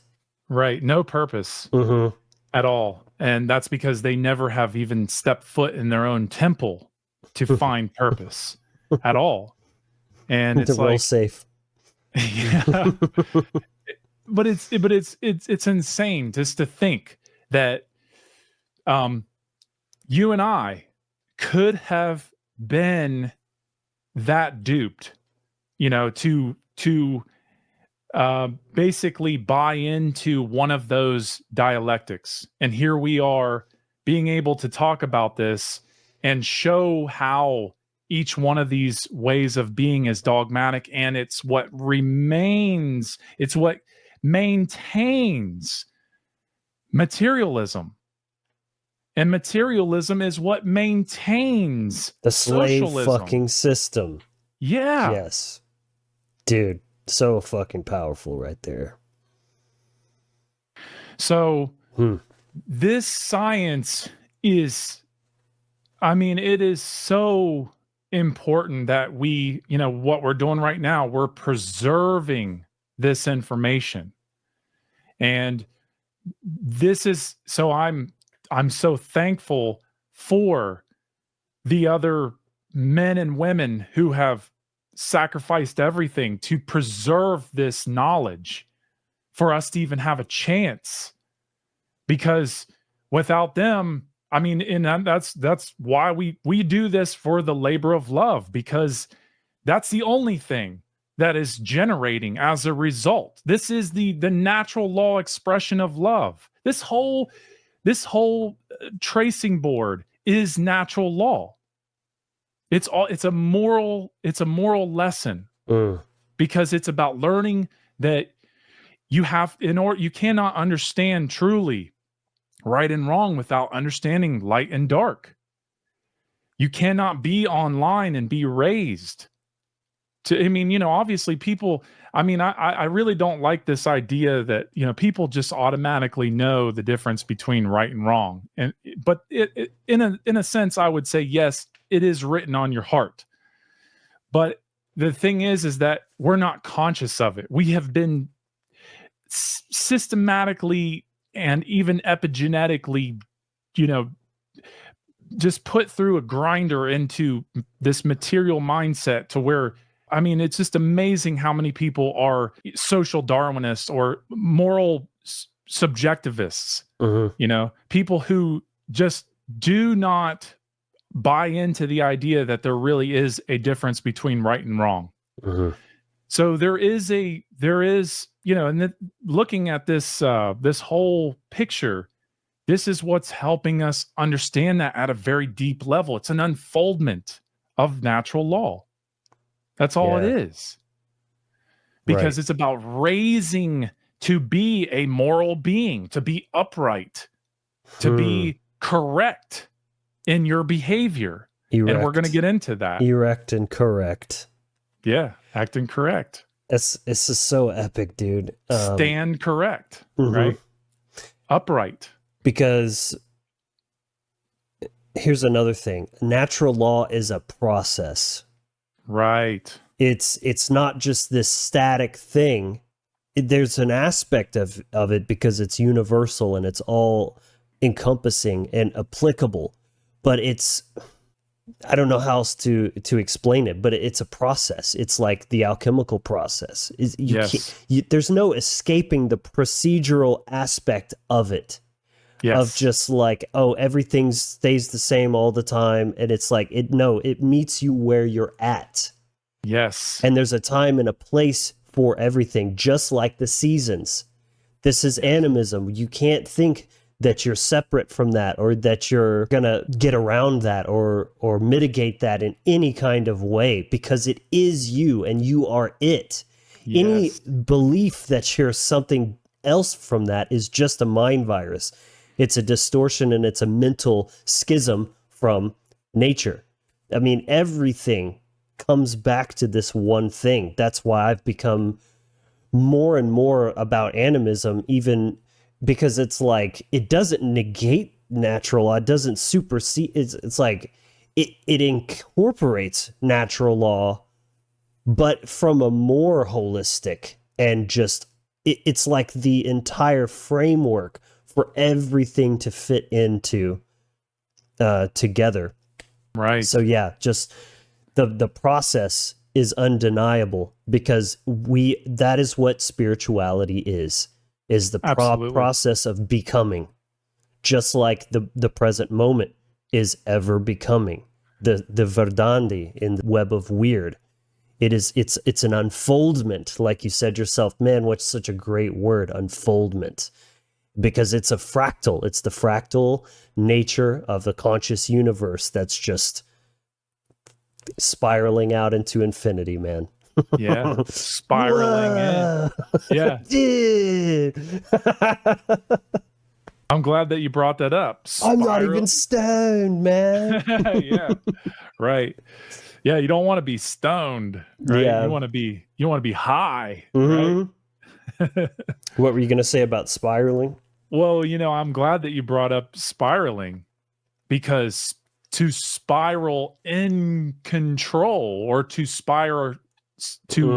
aspire to go to the light, see in the middle of the crosshairs, the pyramidal, right? That's right, pyramid. So it's about understanding that fire in the middle. It's about understanding that the heart is in the middle. It's central. It's in the chest. It's the eye. It's the eye. Yes. The ego. Right. Yeah, the ego. Yeah. Yeah, I like that. Yeah, I like that. That's good. That's hilarious. So, yeah, good stuff. What you're essentially trying to do is work your way to the light, the middle, right? And so that is why Osiris is the original as far as the sun on the crux. But this what comes before this is the X. And I'm going to get into a little bit into that a little bit later, but it's about understanding that this is a spiritual science. And then, of course, what happens is these material religions come along and they start to literalize things. You know, that's why people have all these crazy literal beliefs and things that just like have no validity at all. Like they're just it doesn't take any critical thinking. Source. You source. Yes, source. Yeah, exactly. The source is in the underworld, dude. You got to go there. Yeah. The source is at the source. Yeah, it's at the source, right? But this is the circled dot. You know, that's why I knew that wasn't an accident, man. Yeah, and when you understand this is about the lower and the higher, the southern and the northern. Okay, it's this symbol helps us maintain orientation. And it's a very simple way to do that. So, think about, South Pole, North Pole, right? But obviously it's one pole through, but this is a two-dimensional symbol. And I really break this down in my Earth Brain the Sacred Trace presentation, Earth Brain 2. But this is really, really deep science of the solar mythos. So Osiris is mostly known in the solar mythos. And here's another thing that I just want to be very clear on, is that we're taught that Osiris was, this god that came from Egypt, within 6,000 years ago. And as I'm sure this number of years is to keep you in a box. Okay? It's to keep you in a freaking cage of such a small mind of thinking bigger, because there is so much more to this world than 6,000 years. They make us think that creation started somewhere around, that time. I mean, it's just these ideas are just insane that people buy into this stuff. But if we keep an open mind and we, really stay true to the science of archaeology, the science of, understanding that human beings have been around for a very long time, way longer than what we've ever been taught. I mean, there's just too much evidence that has surfaced for us to stay in this little 6,000 year box.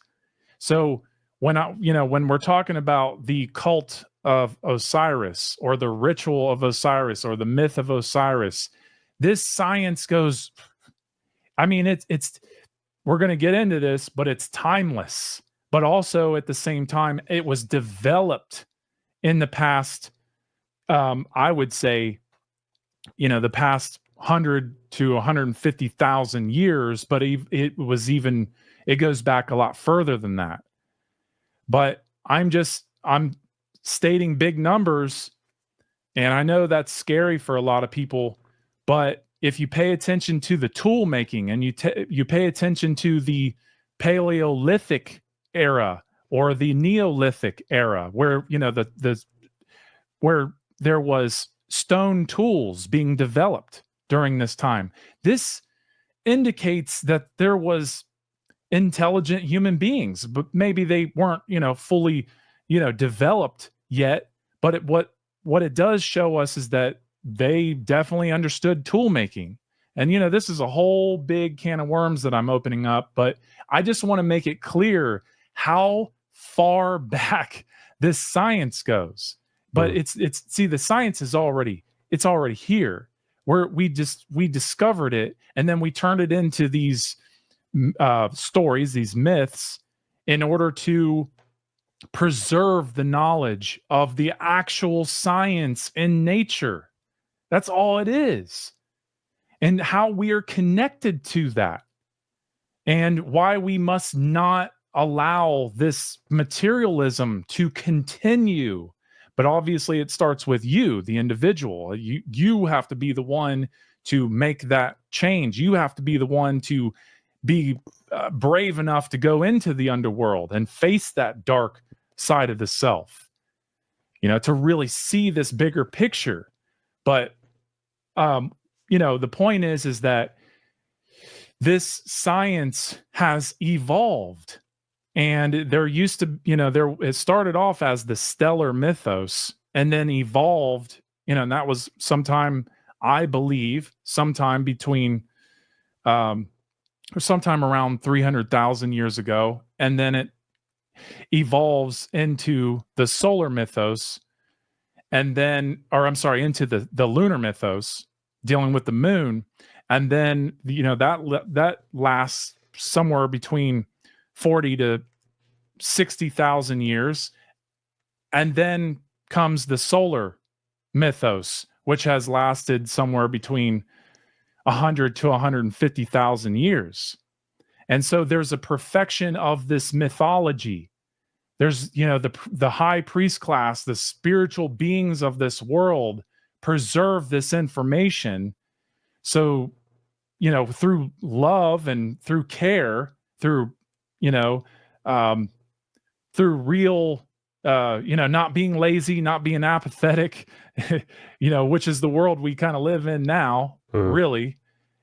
They were the ones that understood how important this knowledge was. And they also, and I'm not going to get into it on here, but they preserved a way to help us remember, if we are people who understand geometry, sacred geometry, they knew that anybody who was in the mysteries and conscious of the sacred geometry could find the answer to why the pyramids were built. And, as a protection mechanism to keep us from going into materialism. So that's a whole nother big story. And, I don't have time to, really break that down, but it's just important to understand that this information has got to be preserved. It has to be taken serious because it is the thing. It's a mechanism. It's a tool that can help reflect ourselves so we can raise ourselves and not be, entrenched in this, material-based mindset.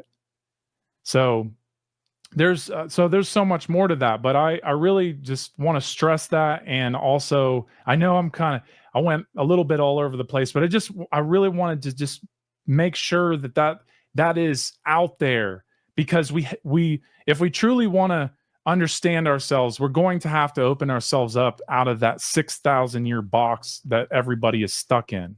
Yeah, I couldn't agree more, man. Again, orientation. It's not just about the physical or the spatial, but the temporal as well. Yeah. Temporal. Yeah. The temporal means time. So it's about constructing our temple, and the Father God or Saturn, God of time, that's what that's about. It's like we only have so much time to figure this out and to learn our own temple, build our own temple, or discover it, however you want to look at that. So it is about being a temple builder. That's essentially what an esoteric mason is. A mason, yes, exactly. Working with the stone. Right. Stone builders, right. Stone temple pilots. Yep. I know, right? Another rabbit hole right there. Hey guys, hope you're enjoying the episode so far. I just want to take a quick moment to offer you a special gift. It's the free initiation package download. This is a free download package that includes the Toolbox mini course. I created this package to equip you with all of the essential tools you need for any type of energetic or magical practice for anyone serious about their spiritual development. It's comprised of 3 parts: the circle, the breath, and the voice, where you'll learn how to cast the Circle of the Magi, various breathwork techniques, including a powerful guided breathwork meditation, rune galler, and more. You'll also get access to the Inner Sanctum, our private Facebook group and Discord server, as well as some Wizard Factory wallpapers for desktop and mobile, all for free. And for those who've already seen this course, I'm happy to announce that this is a brand new remake with better production and even more information. You can find the link to get yours in the description below. So check it out and let's get back to the content. But we can let's go to the next slide. Excellent. This, and I'm not going to spend too much time on this one, but it is very vital to understand. So what you're looking at here is the brothers of Set and Osiris. And of course, you could also add in Isis to this picture because you're dealing with the lunar. But I wanted to really focus on Set and Osiris. So Osiris, I told you earlier that the waning, so the top part of this chart from the full moon that you see all the way on the right being Osiris, the full light, the full moon. This is about understanding the waning angles on the arch going over to Set. This is about going from light to dark. This is about Osiris being cut up into 14 pieces, half of a lunar cycle, which is roughly 28 days. So this is just a very, and I wanted to, show this idea, show this image so people really get it in their heads why, the lunar is associated with Osiris because it's about the light. The light. Osiris is the light. And, so we have Isis being the moon who receives the light. Hence, that's why they connect, they merge, they marry. And also, think about this. This is very interesting too, is that when you look up the etymology of Isis, her name is Set. So she is also the power of Set, because Aus means power of. Just like Ra is Osiris, power of Ra. So we have to understand that Isis is the sacred feminine part of darkness. And so she off balances, she offsets Set because Set is the also dealing with the dark. And they're both receivers of the dark. Set receives his brother to put him in a box. Isis receives her husband as a form of marriage or wedding. So it's a very powerful science. And then, when you think about the resurrection of Osiris as the lunar god, the god, because this is all a lunar science. And this is definitely part of the lunar science, the ancient lunar science. It's not just the science that we find in this mythos. It's a science that has been preserved through the solar mythos. So now we understand the waning angles are light going to dark. And then the waxing angles are from the new moon being, the place of Set. Then the light starts to, the pieces have been found by Isis that you see on the bottom. That's the waxing angles. So each piece is found except for the 14th piece. The dingus. I was waiting for your joke. I knew you had one. So it's the rising of that moon. It's the rising of this, you could call it the phallus. We've talked about the word rays being raw Isis, Ra Isis. Oh yes, right. Raw Isis, yes.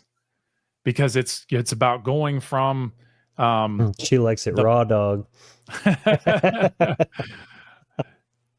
She is the reason for that raising. She is the reason. She's the care that rises that up, that fire up. The reason for the season. Reason for the season, yeah. Yeah, it's right in there.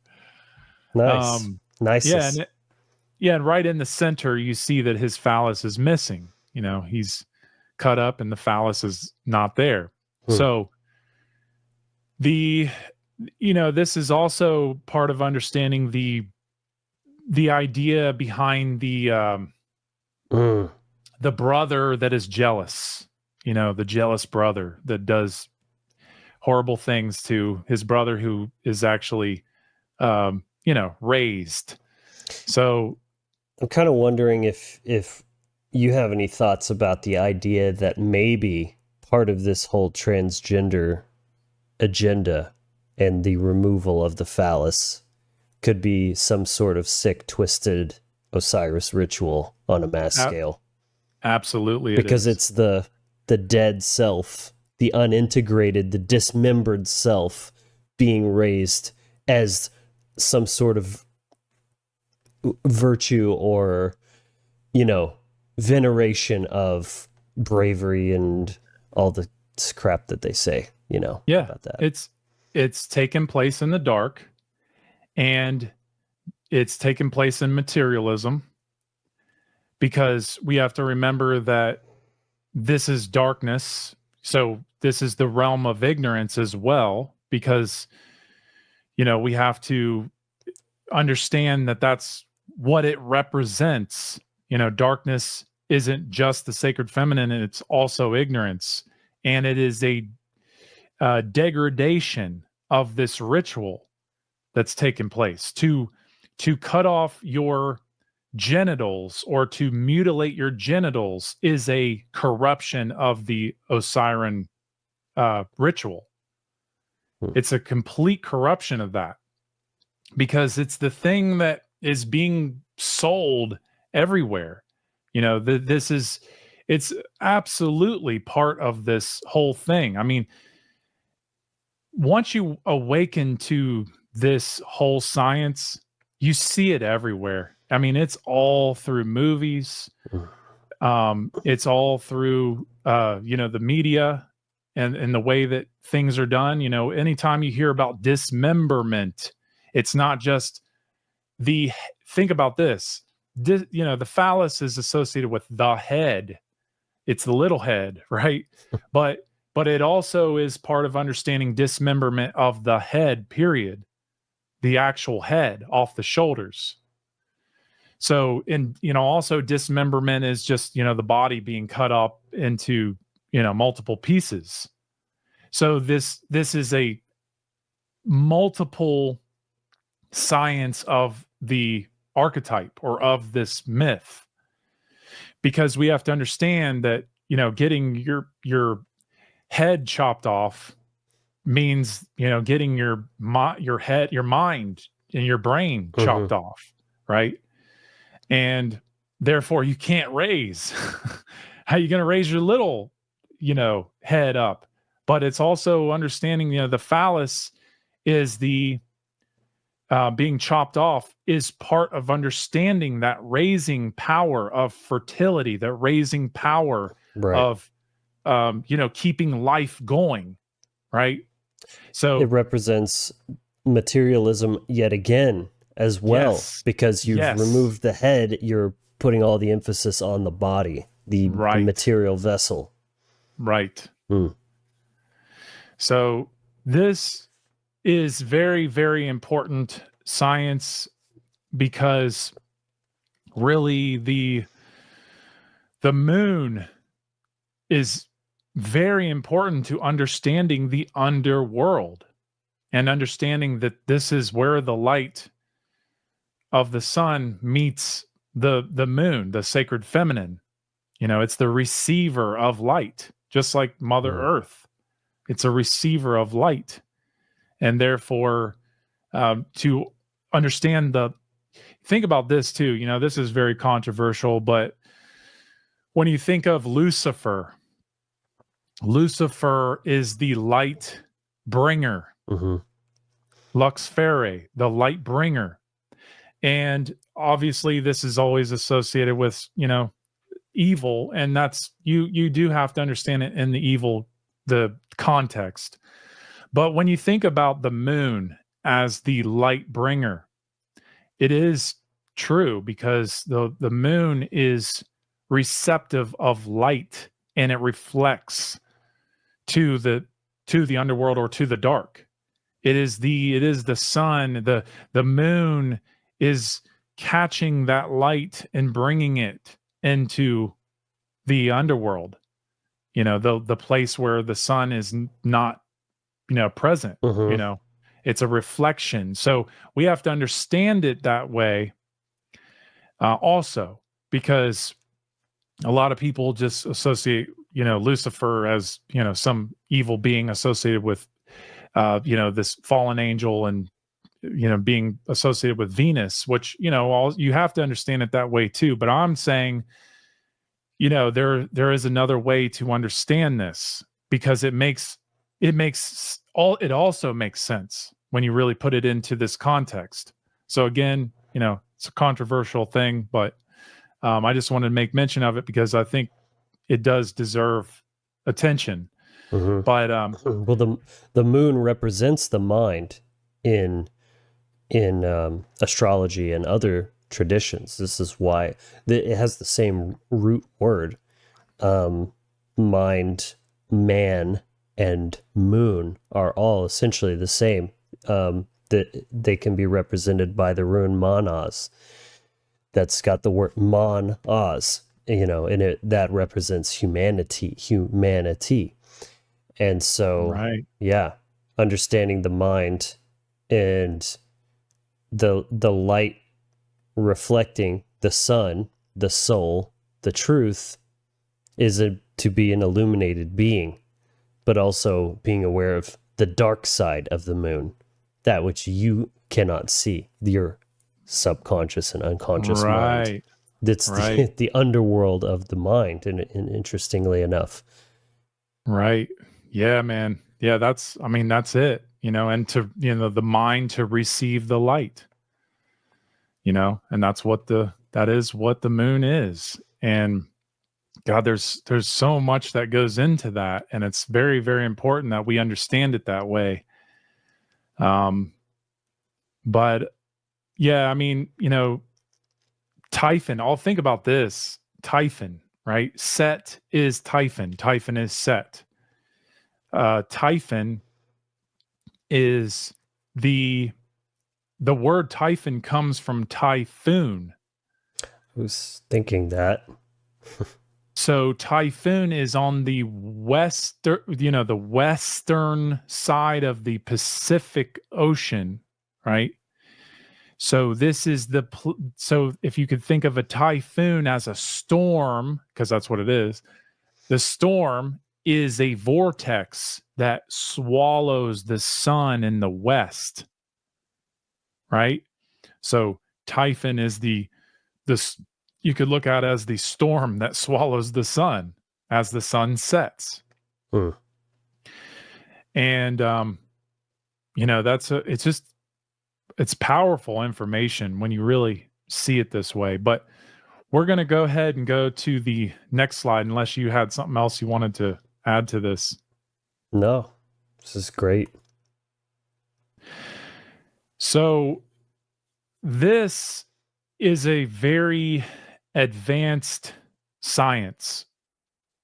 And I just want to really let people know that I highly recommend that if you don't understand the triune brain, the science of the triune brain, after hearing this, I definitely would go study that, because it's one of the most amazing sciences that any human being could ever study, because it really develops the mind to understand the Holy Trinity, or the trivium. The trivium. This is the trivium, what we're looking at. So this is the Cometian Trinity, or the Comedian. The correct pronunciation is Cometian, but a lot of people don't know that. What is Kemet? Kemet is the older name for Egypt. So this means the black place, basically, right? Because Kim was the Egyptian word for black. Right, the black land. Black land, yeah. And this is part of understanding the rich soil, I believe. The rich black soil of Egypt, right? And this is part of understanding alchemy. So this is where alchemy comes from, because it's about starting in the black, right? Starting in the dark, starting in the sacred feminine. So, but this is about understanding what I just shared with you with the zodiac, with the dark area of the lower half of the zodiac. It's about starting there in the dark and then working your way into light, because it's a spiritual science. So the Cometian Trinity. Well, one thing that I also want to make mention here is, this is also dealing with this. This can also be understood with Hiram Abiff being the widow's son. So, and maybe I'll explain that a little bit as I go through this, but this is about understanding that Osiris is the R complex. This is one of the most beautiful sciences that anybody could ever understand and really recognize or awaken to, is this idea, or I'm sorry, science of the archetype, the symbol of Osiris, and what he's associated with is understanding the R complex. So the R complex is the lower stem of the brain. And then above that, in the middle, is the limbic system, or the mammalian brain. And this is associated with Isis. And then you have Horus as the divine child amongst the two. So I'm going to keep going in counterclockwise as I go through this type of information. So we're going to go back down to Osiris. So Osiris is the creator god. Okay, he's known as the creator god, and he is God the Father. So when we think of, this is another beautiful thing to awaken to, is when we're trying to make sense of this divine, when we associate the circle, let's just say the circle it's the divine, right? It represents the creator. It represents perfection. It represents the all-knowing, omniscient, omnipresent. Just the it all. Represents the all, the truth, everything, right? And therefore, when we as human beings can't just arrive at the circle and just understand what that means. We have to understand that circle in parts. And that's kind of the point of the Zodiac, is we have to understand it in pieces. And that's another point of Osiris being cut up in pieces, is about understanding each piece to understand the whole. So Osiris is the HOLE, hole. yeah. Osiris is the creator, God, Father, God the Father. So Isis, you could look at her as God, or God, goddess the mother, and then Horus, the God, the divine child, right? And this is just to help us understand this holy trinity, this even a parental bond between, think about this in the physical world. Your father is the input, right? Your mother is the processor of that input. So, your father inputs information, his information into the mother receives that information, process it, and then there begins to build a child physically in the physical world. This is the physical bond, parental bond of mother, father, and child. And when we understand it that way, I think it can help us understand the spiritual part, which is Osiris, the father, the creator, and this is dealing with thoughts and mind. And so when we think of the principle of mentalism, this is where thoughts begin, or this is where thoughts begin, but this is where we have the ability to process thoughts and then eventually act on those thoughts and manifest the things that we say we want or the things that we need. So this is about understanding that the thoughts first come to the R complex, and then they are received by the limbic system, by the goddess Isis, the divine mother. This is dealing with emotions. This is dealing with care. This is dealing with spirit. So if the thoughts that come to us, or the thoughts that we develop and put through this process of emotions, then what happens is we can develop right action, or Horus. Because the thing is that Osiris and Isis are the sacred masculine and sacred feminine coming together in union, in a wedding. So Isis is the wife, Osiris is the husband. This is a wedding. So where do they wed at? They wed at the right angle. Okay. And I completely neglected to talk about, this symbol, but I'm gonna get to that.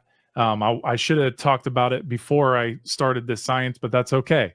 So I'm gonna go in reverse. So Isis is the goddess, the spirit, the emotions that receives thoughts. And so if the thoughts and emotions are in alignment with each other, then what they produce is the body of spirit. Okay? Because it's about the body having a raised, harmonious, united mother and father, sacred feminine, sacred masculine, that come together in order to create this hypotenuse angle that you see, which is Horus, the outcome, or the action. Okay, the right action. So this is the savior of self, to be raised. And so this means when Horus becomes the savior, that means that Osiris is no longer the god of the living. He is the god of the dead. So that means that the R complex is no longer controlling this, the neocortex, which is Horus. And think about this. He's bird-headed. Your neocortex is your two wings, or your two hemispheres of your brain. And this is part of understanding the language of the birds, because the language of the birds is about being activated in the neocortex, where the R complex is in union as the left brain, and the mammalian brain is, largely controlling the right brain, and then both hemispheres are in union with each other. There's hearts that just came out. That's so funny. They're in union. They're in love. That's hilarious. So if we really think about it, whatever whatever man has created in this world first had to start in the mind, right? And so the thoughts are, this is about being the creator aspect of a human being. And then this is when it's unified, when you're going down into the underworld, what you're doing is you're finding your care, Isis, right? Isis is about finding the care, finding your care, because it's about putting those pieces back together. It's about caring for Osiris, meaning, symbolically what that means is, caring for your relationship with the creator, therefore your relationship with all things, your relationship again with the sun, the moon, the stars, the planets, the earth, the elemental powers. It's about loving yourself and having your thoughts and your emotions in alignment, your heart and your mind in alignment, because the limbic system is largely dealing with the heart, the care. Mm-hmm. So when those two are in alignment, you produce the hero of yourself, which means sovereignty, which means moving in the direction of freedom. I wanted to share this as well. I think this is a really cool symbolism that depicts this as a totally different angle, but this is the Mexican flag. There's the bird, and what does he have in his mouth? The serpent. Right. That's the R complex. Right. He's the king. He's being dominant over the lower self, the ego. Absolutely, man. Very astute. Hell yeah. That's amazing. Good call on that. Absolutely. You're right on with that. So what I was going to tell you guys in the beginning is that this is what you see with these squares. Okay. Why are we looking at these squares? So you have 3 squares and they are all different sizes. Okay. And this is dealing with what's known as Euclid's 47th proposition, or it's also the Pythagorean theorem. And this is dealing with the science of 3, 4, 5. Also, what's known as the Egyptian string trick, which is where you really find the beauty of this science. So, one thing I also want to make mention of here is that Osiris really is all of these aspects. Osiris is Isis. Osiris is Horus. When we really understand what Osiris represents, because Osiris, it's life. Osiris is symbolic of life, period. So the circle of life, right? And this is very important to the 3, 4, 5 ratio in the ancient Egyptian string trick, because it is the 12 knots. I was totally of a string. waiting Yeah. to say that. Yeah. And I'm not going to reveal that on here, but I am going to say that it will magically and beautifully help you find the right angle. The correct angle. Yes, which is Ma'at. Ma'at is the Ma'at means that which is straight. And so in order to, if you want to build in this world, morally, you build in a straight line, because that means you are erect in your emotions, you're erect in your behavior. Right. Alignment. You can't build a building if everything's cut at funky angles, nothing matches up together. That is symbolic of internal confusion and discord. Right. And this is where the Masonic square comes from, because it's about the cornerstone. The cornerstone, the vertical and the horizontal coming together in a perpendicular. So that is about building from a level, building on the level. So you can level up. Can you see how you can level up? That's right. And because what level are you on? You know? Yeah, you don't want to level down. That's for sure. Mm-hmm. Or you just get leveled. That's right. By natural law. Yeah. Get leveled 6 feet under. Yeah. So this is a very, very beautiful science that it has its driver as Osiris, because it's about mentalism. Mentalism is where this begins. It begins in the mind. And mentalism is magic. Yes. Yes, it is. It is your magic. Yeah, that's right. I Magic Nation. Yeah, that's right. That's right. The imagine at ion. Mm-hmm.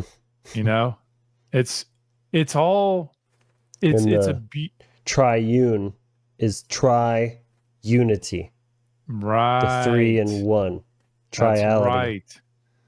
That's right. The 3 in 1. The 3 in 1 brain. I mean, it's everything. It's the Holy Trinity, the Cometian Trinity, the familial, Trinity, it's all about understanding that knowledge is going to unlock all of this, which is dealing with the trivium. So it is, it's all about becoming a free being. That's what the liberal arts are. That's what that translates to, is of a free man.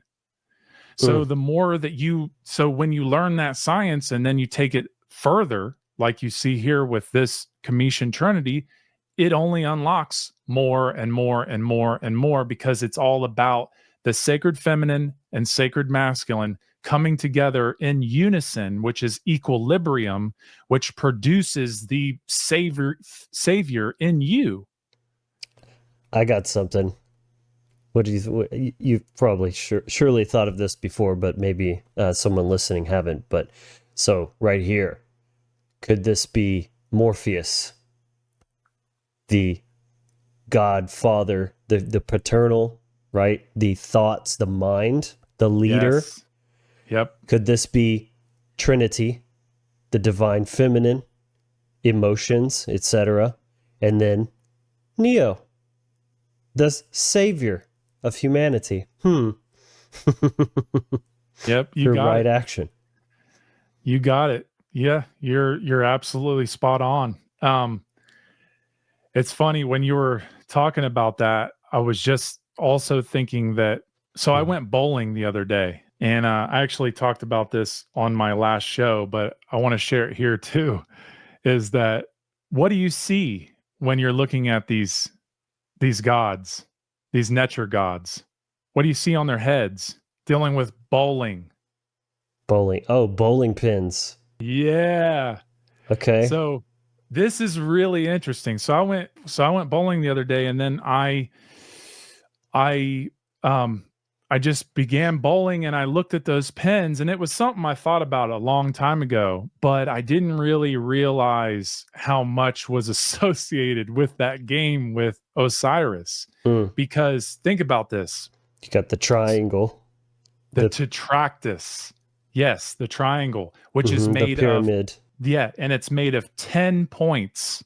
So this is part of understanding this is something that supposedly Pythagoras invented or discovered, right? Which is the 10 points that create the tetractys, which is 4 rows that have these 10 points. And that's what the bowling pins are. The 10 in this case would be Osiris as a whole triangle, right? And so you're bowling with a ball, bail, right? Ball, you're rolling it down, right? You can look at it, the sun going down, and then it's Osiris being broken up or dismembered, dismembered, right? Yeah. And then what happens when you hit all the pins down? What's the symbol that you get? The strike. Right. It's the X. Yes. Wow. Yes. Wow.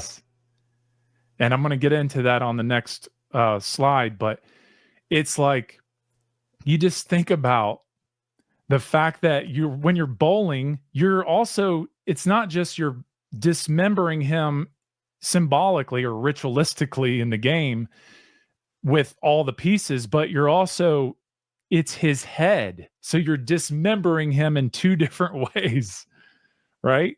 So, I haven't really thought it completely through. There might be a lot more symbolism to that, but I will say this. This is the part that I think, and this will be a good segue into the next slide, which is that the 10 pens is something, so when you hit 10 pens, you get an X. And the Roman numeral is 10. So what you're seeing constantly is your subconscious mind is always associating X with 10. So it's a corruption. But I'm not saying that there isn't any beautiful science or important science in that. But what I'm saying is, we can go ahead and go to the next slide, and I'll explain this a little further. So 10 is, we have to think of in terms of, it was around 2,500 years ago when the calendar read 355 days. So this, I associate this with 10 extra days that they did not account for. So the 10 extra days are what's called epigomenal days. So this just means days out of time.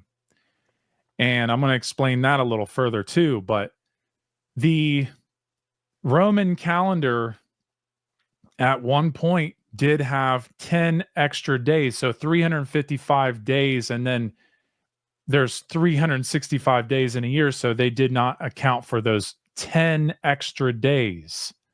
And this is so important when trying to understand the overlap of the corrupted solar mythos over Osiris in the, I would say, the perfected solar part of the mythos.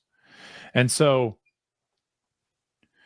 we have to understand that the days out of time, when it comes to the year, there are 365 days in a year, but it's a cycle, and a cycle is symbolically a circle. So a circle is 360 degrees. So therefore the ancients knew that there had to be a way to account for those 5 extra days. And this is so important to understand, because this is what helps us go further back into the ancient Mythos being lunar and stellar, prior to the solar, but also into the solar. But the point is those 5 extra days are also they're called the 5 holy days, or the days out of time, or they have also been called the unlucky days. And there's a big, ugly reason for that. So, and I'm going to get into that. So this symbol, this X, is basically a square. In order to find the point in a square, you have to make an X to find that middle point. And that's very, very key to understand, because that's about understanding the pyramidal. Okay. The bird's eye view of the pyramid.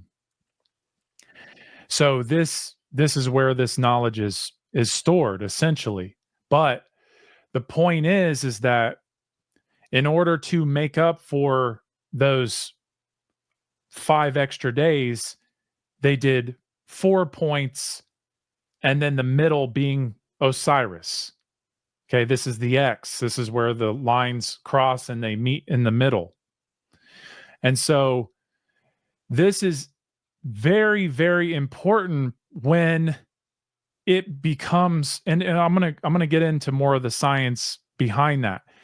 But it's important to understand the when this gets corrupted in the solar mythos and becomes a Roman numeral of 10, this is what they call the 10 days out of time. They're not calling that. I'm calling that because it's 355 days, and then it's 355 of a 365 days year cycle, and then you have the 10 extra days.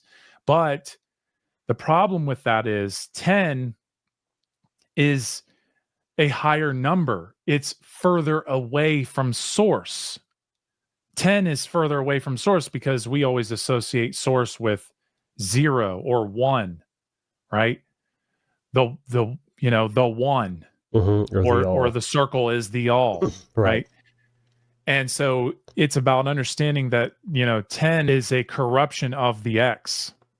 And I'm not saying that there can't be any good science that is stored within that X, but we have to understand that the X itself, the 5 points, is the pure form. The 5 associated with the X is the pure form, because why? There is 4 points on the outside, and then they cross and intersect at the 5th point, right? So this is the pure form. The 5 and the X they go together.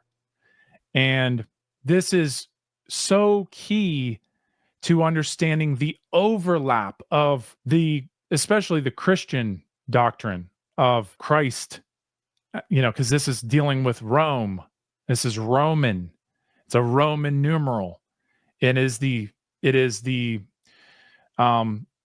is part of understanding the Chi-Rho symbol, which is, Chirho, the Chi-Rho. Cairo, like the Egyptian city, Cairo. Yes, you nailed it, man. Nailed it. Nailed it. Because it's about understanding that the science was pure at one point, but then there comes this corruption and this overlap. So it's about taking the 5 into the 10, and it's about covering that 5 up, because it's about power. It's about having that power over nature. Occulting, right. It's right in front of us, but we have to have the eyes to see. And we have to have the research to understand. Yeah, they're perfect. Yeah, this is the bird's eye view of the pyramid. And I believe this is the Great Pyramid, which is the northern pyramid. Very powerful symbol, very powerful tomb, right? These are tombs, but they're tombs that preserve the knowledge of the numbers, the numerology that is associated with Osiris and Horus and Isis and Set, and the list goes on, but especially those nature elemental powers. So this is about the 5 with the middle point raised. That's what the pyramid is.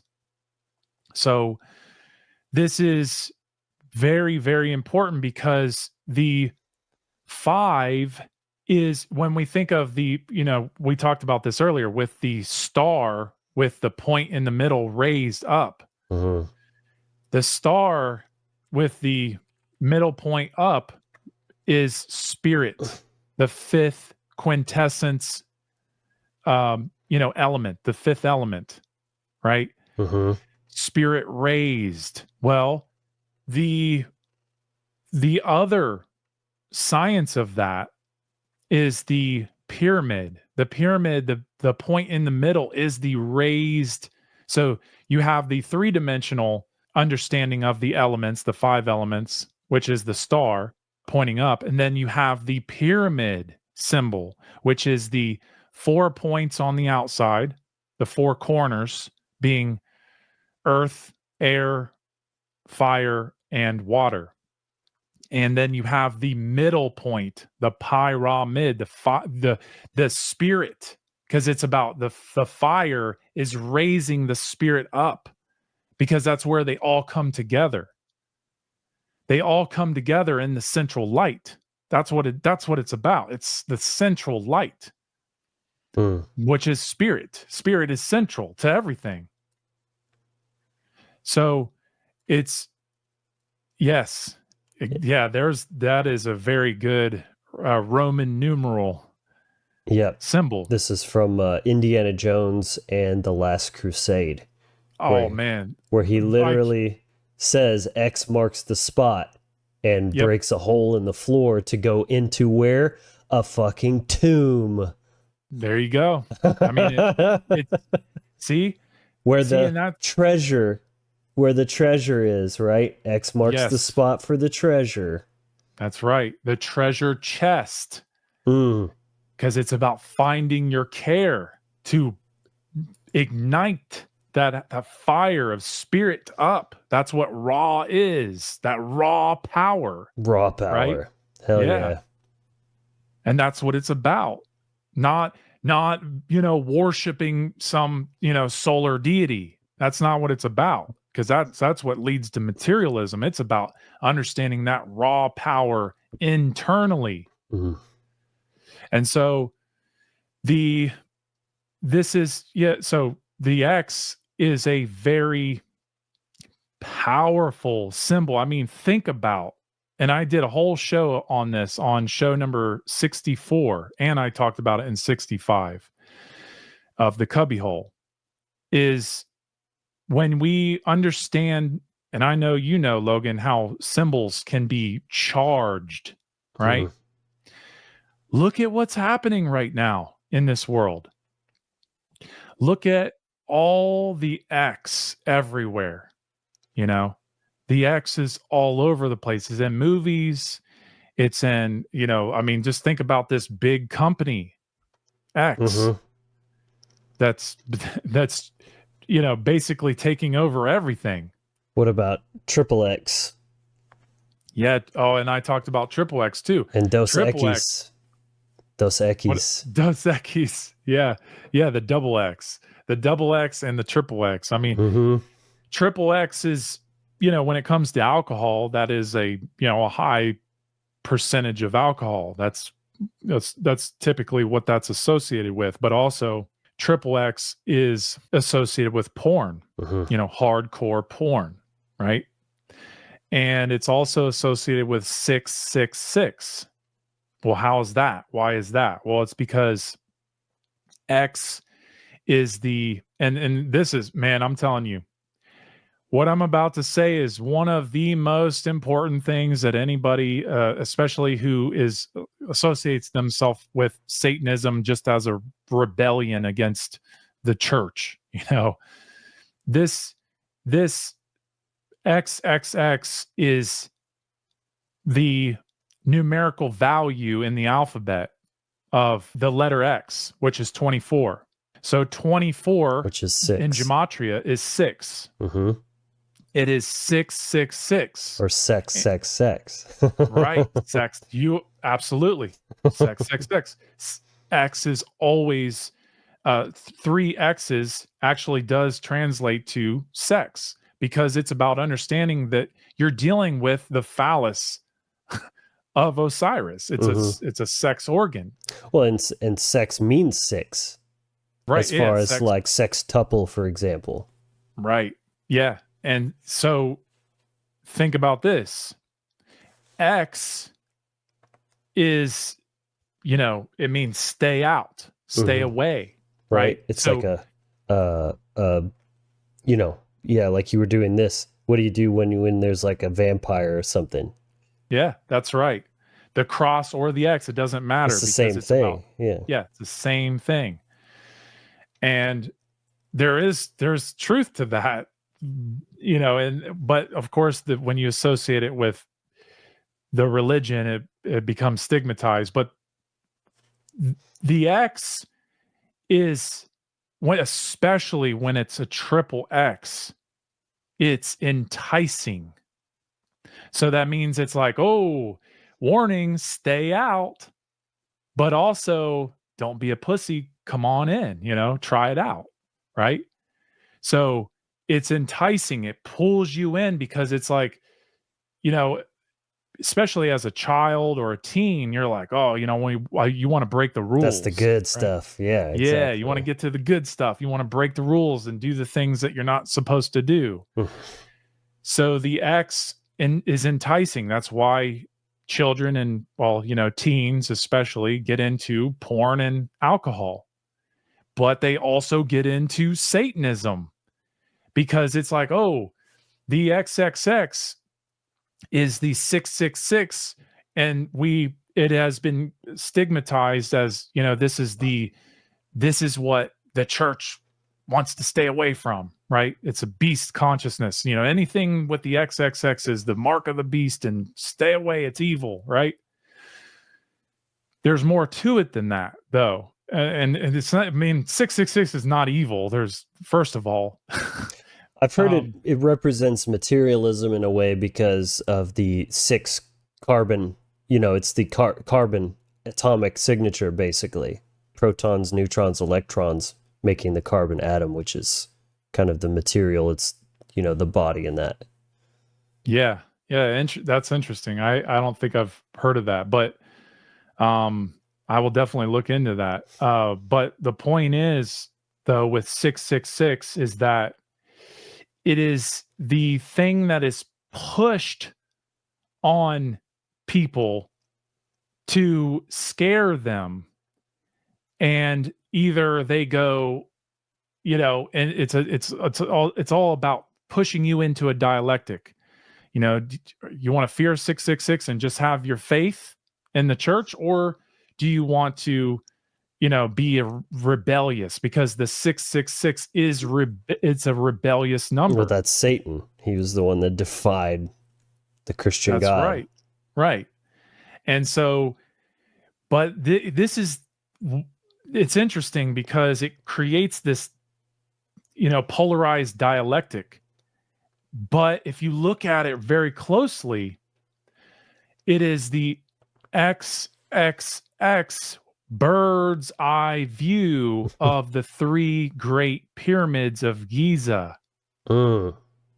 So it's about being raised because you did enough homework to understand what you're really looking at and what's really being said to you through these symbols. Through bird consciousness. Yes. Which, again, if anyone is watching that hasn't watched our previous segment on this podcast, it's called The Language of the Birds, or isn't it? Or bird language? Green language. Green language, and we get into the language of the birds in that, but it's called Green Language. Definitely check that one out. One of my favorite episodes. Yeah, man. That was a great episode. This one will be a contender, though, for sure. Yeah.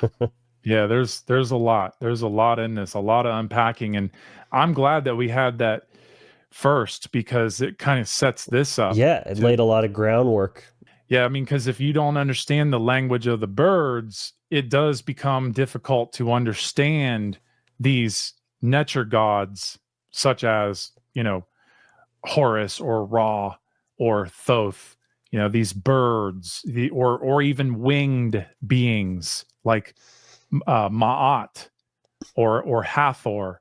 Like these winged beings are they are part of the language of the birds because it's about understanding that this is all about animism and the spirits, the Neteru, what's called the Neteru, which is the nature gods, the nature elemental powers that we're trying to understand them and align with them and, understand our connection to them, because it's a very beautiful thing to truly be in alignment with nature consciously. I don't see how you really can be aligned in nature unconsciously, but I'm just saying consciously is way better because obviously it's kind of an oxymoron, but I'm just saying that you get to be alive for it. You get to be awake for it. You get to see it for yourself. You get to think about it for yourself. You don't have somebody else thinking for you. Mm-hmm. You're not just running on a program when you're thinking about these things. You're actually thinking about ways of just understanding this world and this universe through symbols, through archetypes, through allegories. It's a very beautiful thing. And that's, the pyramids are trying to help us learn that, as the myths that are associated with the pyramids, the sacred sciences that are associated with the pyramids. Geometry, for people that don't, one of the biggest things that anybody could ever do for themselves that's actually good, truly, is for one, just go into the sciences of self without fear. And I'm talking about look into all these mystery traditions that have been laid out for hundreds of thousands of years. And I would say, understanding sacred geometry really is understanding esoteric Freemasonry. That's all esoteric Freemasonry is. It's sacred geometry. And that's what those pyramids are. Mm. They store the knowledge of the myth, the science. Mm. And so we're just trying to do our best to be respectful to the temples that were built. There's a reason they're called temples, because it's dealing with the temple. So they built these temples in order to preserve knowledge through geometry. Mm-hmm. And it's all occult knowledge, because, if you just look at the pyramid through materialistic eyes, you're just going to see, a big pile of bricks, and you're not going to understand anything about that. But the more that you go into yourself and start to realize your internal science of self, the esoteric and the occult, that's where you really start to see the beauty in these great monuments. Yes, and I think it's really important to stress the fact of understanding the difference between Freemasonry as a traditional philosophy, a tapestry of deep, important knowledge, and the institution of the lodge system. Those are two separate things, and really don't get it twisted. Don't get those two things conflated, and don't throw out the baby with the bathwater, because what we're talking about here is so important, and just so beautiful in my opinion. And this has nothing to do with Satanism or the control matrix or the priest, the dark priest class in and of itself. Make no mistake about that. Right. I tell people, look at Freemasonry or any mystery tradition as a spiritual tool. Don't look don't look at it as something like, well, I got to join to, figure things out. Mm. That's you're joining an institution that you have to swear an oath to. And when it comes to Freemasonry, especially modern Freemasonry, we have to understand that the fraternity, the lodge system, the physical place where people go and meet, it is largely corrupt. Uh-huh. And these people are, I'm not making a blanket statement, because I have heard good Masons that are really trying to teach these things, but it's very few. And you can tell in the whole world that it's very, very few.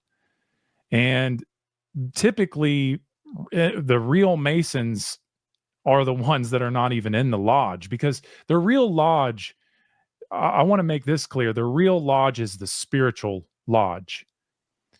And there is a dark lodge or a black lodge, and there is a white lodge or a light lodge. And light or white lodge is essentially the enlightenment beings who are spiritually aligned, who are actually using law. this knowledge to elevate themselves and the world around them. Yes. Yes, absolutely. And that's what true spiritual Freemasonry really is at its core, what it's supposed to be. And dark Masonry is based in materialism. Dark Masonry is building a dark world. That's what, Masonry means. It means to build. To be a Mason is to be a builder, whether you're going to build a dark world or a world of light and harmony. I look at it like this. People who want to demonize this information on its face inherently because of what it is or what they think it is, which they have really no idea, they haven't looked into it for themselves, is like, understand that knowledge is a tool, and tools are neutral until they're used, aligned in action with the user's will. It takes on the morality of its user and how it's wielded. It's like saying, oh, every totalitarian regime in history, all the soldiers had guns, so that means guns are bad. Right. That's like saying that. And then when a truly empowered individual who is a spiritual gangster pulls out their piece, they're like, fuck yeah, I say strapped, and they pull out their gun and they're like, you're dabbling in dark things. That's their tools. You shouldn't be doing that. You're one of them. It's the same kind of thing. It's like, it's that fear-based mindset. That's the mind control. Is like you're just rejecting it because you're having a knee-jerk reaction because you've associated it with something that has done harm. But you're unable because of ignorance. That's what fear is, always out of ignorance and the lack of understanding of the importance of possessing this knowledge for ourselves is the one thing that is the great equalizer, just in the same exact way that a firearm is the great equalizer on the physical battlefield. Knowledge is the great equalizer on the mental and spiritual battlefield. Very well said. I completely agree. And, it's like, think of King Arthur. King Arthur goes and pulls the sword from the stone. And, there's all these other evil men, soldiers, who have the sword. And so if you look at that as they have what he doesn't have, and so he goes and he pulls that heavy truth sword out of the stone. And when he does this, that he doesn't really know what to do with it. He doesn't know how to wield it. Well, just like a firearm, you have to learn how to use it, right? Well, it's the same with knowledge. you have to learn it and come to an understanding of it. And therefore you can be, you can have the ammo of knowledge as your spiritual armor and your spiritual ammo. And so, it's, that's why I really like the allegory or myth of King Arthur, because it's about you taking back your sovereignty by becoming armed. And with armed truth. spiritually and even physically, right? Mentally, spiritually, and physically. Yeah, so and you have to cultivate the strength to wield a weapon like that. Absolutely. Otherwise, you can't even lift it. You can't use it effectively. Right. Yeah. Good stuff. Yeah, it really is. I mean, there's so much more that can be said, but I think that this is probably a good place to start winding down. And unless you want to keep it going, but I would just say that we really have covered quite a bit. Oh yeah. And it's just a constant. It's not and here's the other thing I want to make clear is it's not, life is an unfoldment, right? Life is always unfolding the new moment. And therefore, this whole mystery is also an unfoldment, but I truly believe that it's not a constant, forever unfoldment. I do believe that we can recover a lot of this beautiful knowledge and restore it, so that way we can, really have this, because it really takes someone who's honest and who is really doing the real research. I mean, if you're arriving at Osiris, it's because you care. And I mean that, because there's no other reason to look into this information unless you really care, whether that be exoteric or esoteric too. Because, I mean, look at all these amazing researchers who didn't really have the mystery traditions at their time. They had care to, really assemble their knowledge, because they knew deep down that it meant something. They just couldn't put it together because mystery traditions were, withheld. They were occulted.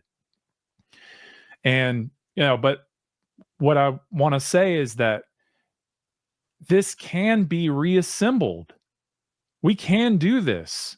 And I would have to say, symbolically and even literally, we must do this, because, I'm not saying that, I'm telling people what to do, but I am saying if you want to see this world be more, raised out of this mire of materialism and socialism, man's law, then we're going to have to raise ourselves, and we have to use whatever weapon we can get that can help us do that, or tool, if you want to call it that. And I would say this information is just like natural law, or any, of the centralized traditions. They really are a tool and a weapon simultaneously that we must use to raise ourselves out of this, and to protect ourselves, and to use to cut through the BS.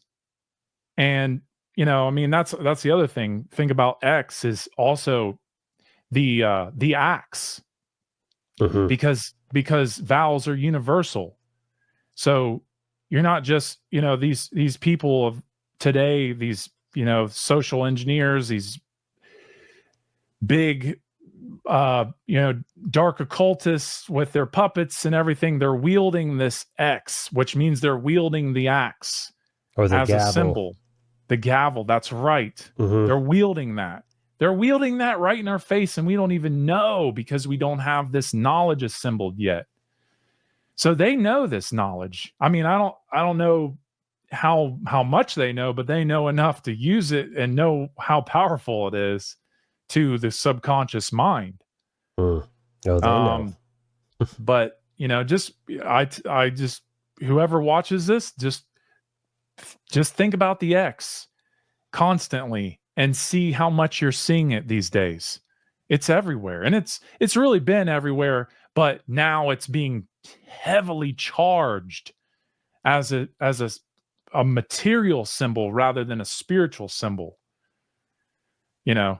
Colonizing Mars. I mean, come on. I mean, that's what we're going to do. We're going to colonize Mars instead of raising our frequency here on Earth. We're just going to colonize Mars. It's just these ridiculous materialist ideas. And I'm not against going to Mars. I'm not against, I'm not against any planets. I'm not against going in space, but I also recognize that to colonize means that you're trying to get away from a problem that you haven't faced yet on this planet. Well, it's like the the X-Files. The X-Files said the truth is out there, not in here. Right. I've always thought about that. Yep. That is, you're dead on with that. I actually covered that a little bit in my It's crazy. I was going to refer that line, the truth is out there, and it's not even until right when I was about to say it out loud that I realized it's the X-Files. Wow, holy shit, That's wild. Yep. And who does it have? It has the FBI agents who are the male and female, because X also represents female and male unifying. There's the rune, Gabo. Yep. The X. There you go. That's the sex rune. Well, one of them, but it really is associated with that and sex magic, things like that. It is what I said in my show. It is the order of the day, truly, because it marks the spot. Mm-hmm. The G spot. The what? The G spot. The G, yeah, exactly. Because G's dealing with the 7, getting back to the middle. The 7 is, people don't understand. G, green. The what? G is green. The heart space, the center, the chest, the treasure chest. The Anahata heart chakra. That's right. The green. Green is in the middle. Green is, it's central. So anything's central. That's why this guy is green. Spirit is central. He's green when he's living. Oh, yeah. That's right. I think I explained that in your last show. So, Osiris being green is in the spring and summer. Right. And then Osiris as black is because it's about going below the equator. Into the darkness and the dead, the land of the dead. Right, in the land of the dead, to be black with the land, the life that goes into a phase, the blackening of blackening or darkening, right? And all that is just, it's going through a phase to where it can be renewed again into beautiful green that is raising to the sun. Because life raises to the sun in the spring and summer. It raises to the sun, all times of the year. But I'm saying, if you have the seasons, you can see that. Even every day is a solar day, because a solar day means that you're raising out of your sleep, out of your tomb. You're raising out of your box to the sun every day. It's powerful. The correspondences are just amazing. Yeah. We've just been sitting here riffing and unraveling for 3 hours now. So I do agree. We could probably just keep going and talk all night on this topic, but I think 3 hours is kind of the magic number that I had in my mind for this, and that's a good stopping point. I mean, we've covered a lot. I think people are going to get a ton of value out of this. Those who are the true seekers, those who aren't ready for it, maybe that won't keep their attention this whole time. But hey, if you're still listening to it at this point, congratulations. You're on the right path. You're thirsty for truth and knowledge, and that's going to take you places, because not many people have that kind of perseverance to see things through all the way to the end, to get to the peak of the mountain, to get that bird's eye view, right? That's right. So, excellent stuff, my brother. This has been amazing. I hope everyone's enjoyed. If you did, again, please just drop down, hit that like button real quick. If you haven't subscribed, what are you even doing with your life? Subscribe, hit the bell notification. So, yeah, that's going to wrap us up. Do follow Mr. Nate Cap here. You can go to cubbyhole.com with a cubby, HWOLE.com, Cubbyhole. Follow his podcast. It's an absolute treasure trove of information on the esoteric sciences. One of my favorite sources, and one that I need to really dive more deeply into. Let the people know anything else you'd like them to know, what you're working on, what you'd like them to check out of yours, and then we'll call this one. Well, I really appreciate you having me on your show again. It has just been a amazing conversation / presentation, and I really like the points that you brought up, and I'm just really happy to be able to put this information out, because it is so vital to really, take this information in and process it and see how much more that you can pull from it, because there's so much more there's so much more knowledge that you can bring to this type of information. And again, one of the things that I keep on stressing is follow the middle path in everything.